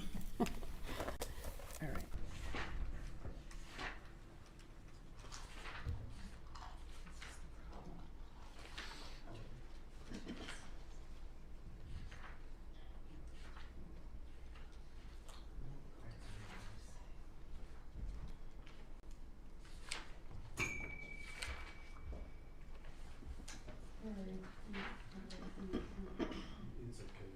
it's not. This is. No, it's not. No. Ms. Mitchell, go ahead and take your time and see if you can find that. I apologize. Well, I don't want to get into why this is confusing, but I think a gremlin came in and took the page because I can't find it. Hang on just a second. I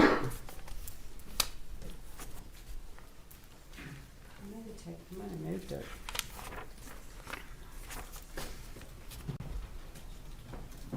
Should be October 20th. It's October 20th. No, No? stop for a second. I told you to wait for a follow-up question. Sorry. Don't just speak, okay? Okay. Wait with us. Okay.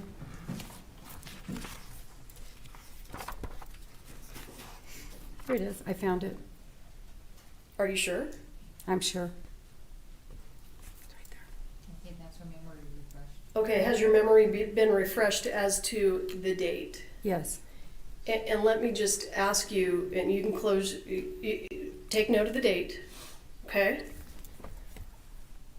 And is there something that's on the screen that helps you refer to your notes? 10:17. No, go ahead and answer my question. Yes.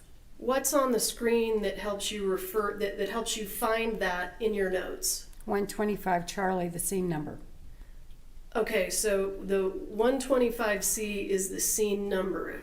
Is that what you said? That's the slate number. The scene is 125. This is the slate number. Okay. And so are you able to compare your notes to the information on that slate? Yes. And were you present for the filming of this take? I was. And what was the date that this was filmed on? October 17th, All right. 2021. Thank you. I appreciate you. I'm going to go ahead and publish it now. Thank you. Hey, Mark. We got to do the footprints again. Hold on. So we're here. He's camera left? No, that's it. I'm sorry? It's my understanding that part of your job is continuity. Is that right? Correct. So I'm going to ask you, can you identify this prop that we're looking at right here on Mr. Baldwin? Yes. What is that prop? It's his over-the-shoulder holster And bandolier thing. his holster or bandolier, you said? Mm-hmm. And what are these things that are right here? Bullets. And is that the way that the bandolier was loaded on October 17th? Correct. Thank you, ma'am. All right, let's shift gears a little bit. Ms. Mitchell, I'm going to take you to the date of October 21st, 2021. Were you working on set that day? Yes. We understand that there was some filming in the morning, and I'm not going to spend too much time on that. Do you recall taking a lunch break that day?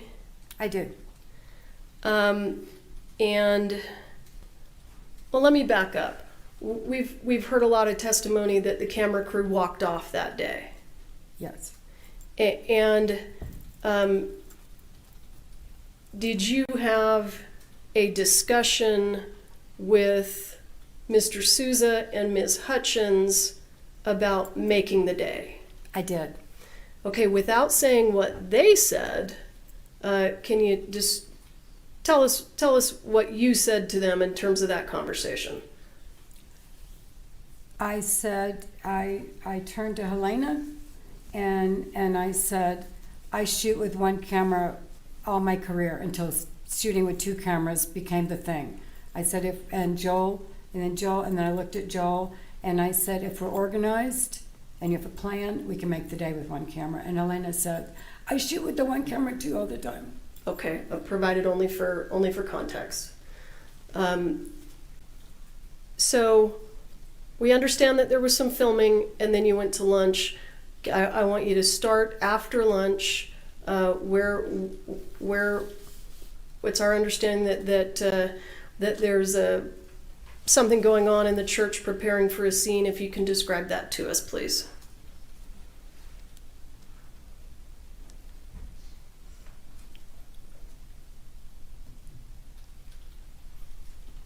Do you recall, let me ask you this, when you went into the church after lunch, were other people already there?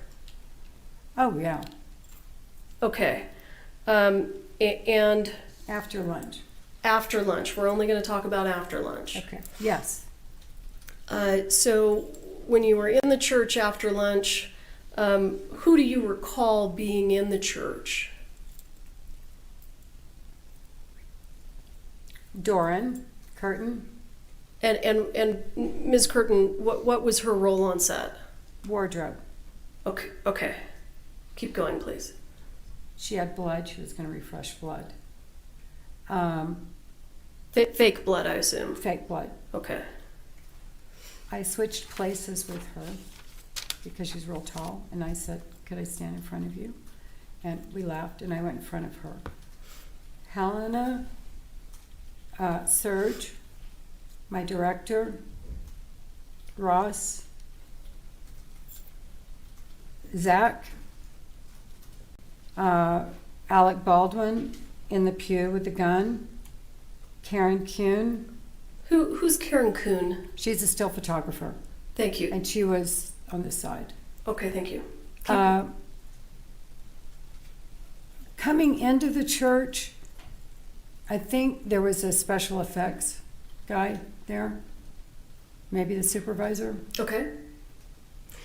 Let me ask you this. When you came into the church, did Mr. Baldwin already have his gun? Oh, yeah, yes. Okay, so you didn't see how he got the gun or who handed him the gun? I did not. Okay, so you come into the church. Dave Hall was there also. Okay, Mr. Halls was there. Sorry. How long before the gun goes off are you in the church? Not very long at all.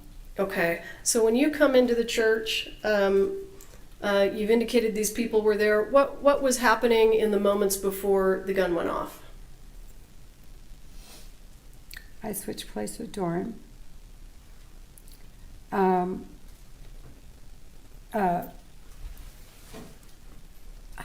Helena was here, and she's doing her thing with the light, looking at him. She's doing her lighting. And people are not static on a film set. So it's a dance.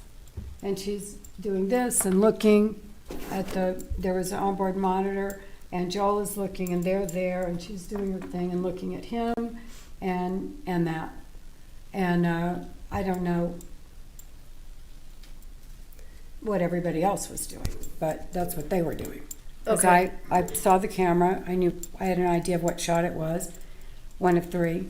I hadn't seen the lens yet, so I wasn't sure what it was yet, and that's what they were doing. And then what happened? And then I took my phone out. It's okay. I took my phone yeah. out. Oh, the actor was practicing on his own. Mr. Baldwin. Yeah, he was practicing, and as I was doing, he was practicing, and then when I looked down to my phone to get got the picture. I was going to check his wardrobe, make sure everything matched. And let me stop you. As a part of your continuity job, do you frequently take photos and videos on your phone? I frequently take photos. Okay. Sometimes it flips. I take photos. Okay. When you said sometimes it flips, on occasion, do you end up with a live photo or a short video? Yes. Okay.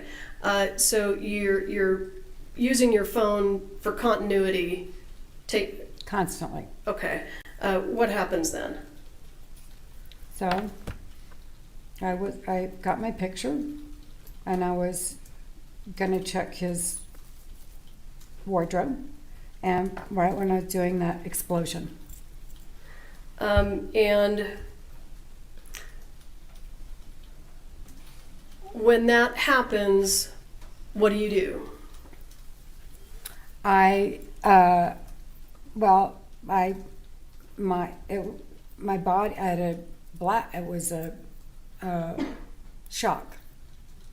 And then I heard a guttural moaning, and I looked around, and my director was crab crawling backwards, and then I turned around to look at Alec, and when I did, she was falling in my direction, and I ran. And when you say she was falling, you mean Ms. Helena Hutchins? Hutchins was falling, and I ran And why did you run? to get help And so, and away from danger. okay, where did you go? I ran out the door, down the steps to the left, towards one of the set. It was a set deck truck, one of the trucks, and with my phone, and I start dialing 911. And are you the person that called 911 in this case? I am. And when you spoke to 911, how did you describe the incident that you were calling them for?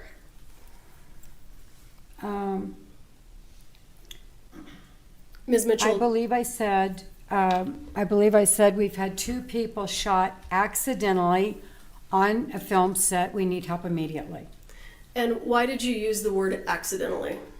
I did not want her to think there was an active shooter or a mass shooting. I needed and gather an army together. I wanted to come right away. Okay. Help right away. And you thought that if law enforcement or medics thought that it was an active shooter, it may take them more time. Is that what you mean? That's correct. Okay. And ma'am, have you also filed a civil lawsuit against the production company and other folks in this case? I have. Are you testifying today because you think it's going to help your civil lawsuit? No, it's not going to help my civil lawsuit at all. Are you testifying truthfully today? I am. Thank you, ma'am. I'll pass the witness.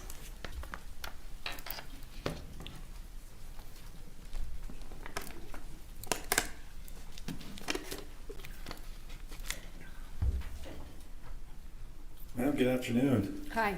Hi. I just have a few questions for you, not too much.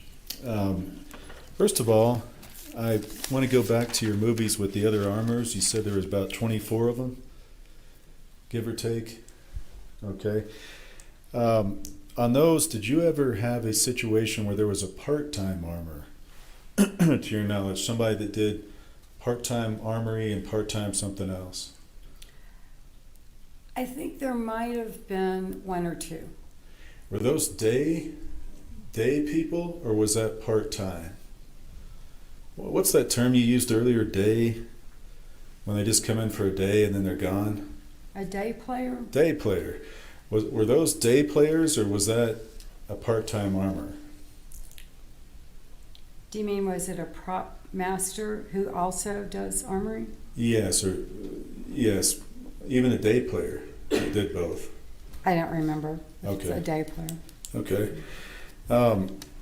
Now, with regard to seeing the cart you mentioned, do you know whether when you saw the cart sometimes whether those firearms on there were real or whether they were replica firearms? Not to my knowledge. I think everything was a real firearm. Okay. Are you not aware whether there were any replica firearms, any fake type firearms on Rust? No. Okay. Now, also, you were aware that the armor would be called to scenes sometimes, right? That she'd have to be on a scene when they were filming? I don't know what you mean by on a scene. Okay, in or around it, when firearms were being used, she had to be in or around that scene? All armorers have to be present when a firearm is being used. Okay, and that wasn't my question. My question was, did you know on this movie set that the armorer sometimes had to be in or near the scene when firearms were being used? Yes. Okay. So on those times, it would be impossible for the armorer to be at her cart too, right? Well, I've never heard of that before. Well, kind of hard to be in two places at one time, isn't it? That's kind of the point. Now, did you know whether this cart was shared with props and armory men? I think it was. So, when you saw the messy, and you described it, your kitchen drawer where you put everything. Do you know if the props people were coming and putting their stuff on it too? I think they were. Okay.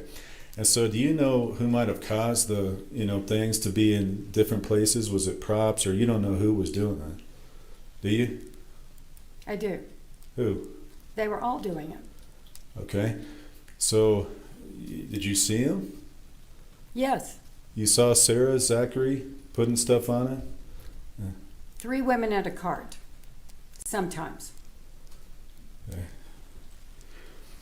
Now, with regard to the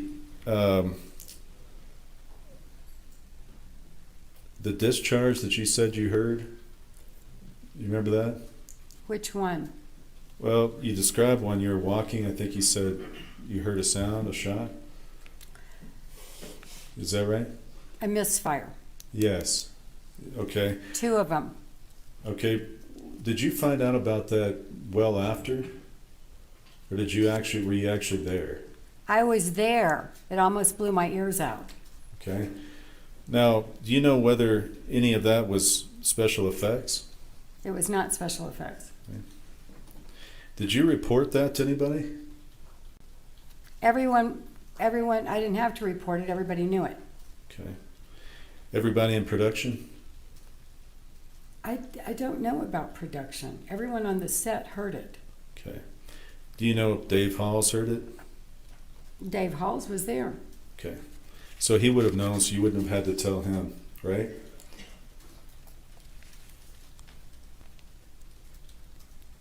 Everyone who was at that set, on that set, and there were a lot of people, heard the gun go off accidentally, twice.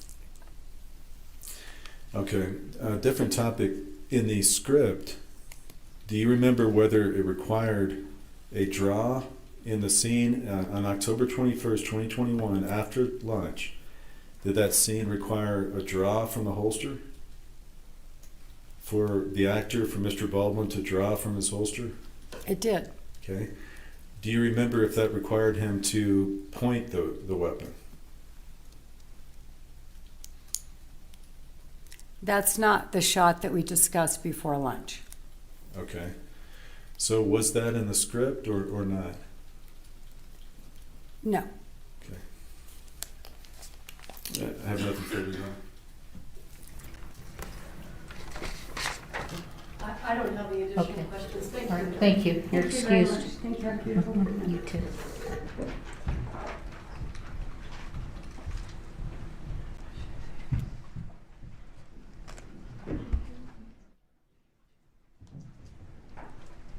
Break for the week. So, just because we did a whole week, all right, I don't want to confuse anybody. We're going to break for the day, okay? All right. So, please don't talk among yourselves or anyone else about the evidence received here in court. Do not do any research. Do not Google about the case or the trial, the Rust production, anything, okay? The evidence is what you receive in court. Very, very important, okay? Have a good and safe weekend. We'll see you this minute. The jurors wants to. Jurors wants to be reassured that we're not going past the 8th. I can't give that reassurance, okay? Can we approach on Yeah, that though? sure. It might be helpful. Okay. You don't have to, nobody has to nod their head on which one of you wants to know. No, I'm kidding. Okay, so not past, whether it's gonna go past the 8th, they think that they will finish their case, the day before that. And that would be finishing both cases. Yes. Assuming everything goes at the right clip. But then, so, Judge, just a point of clarification. What we discussed is that we expect, hopefully, to be doing closing arguments the morning of the 7th. okay, but that doesn't mean your deliberations are not going to go past the 8th. All right? Because once it's handed to you, it's however long you all deliberate. Okay? So I would say, in an abundance of caution, that it will go past the 8th as far as deliberations go. That's in an abundance of caution. Okay? Just knowing jurors have to get situated after they get the evidence, and then, you know, it just depends. Okay? Am I making myself clear? Okay. All right. Okay. Thank you. We're in recess. All rise.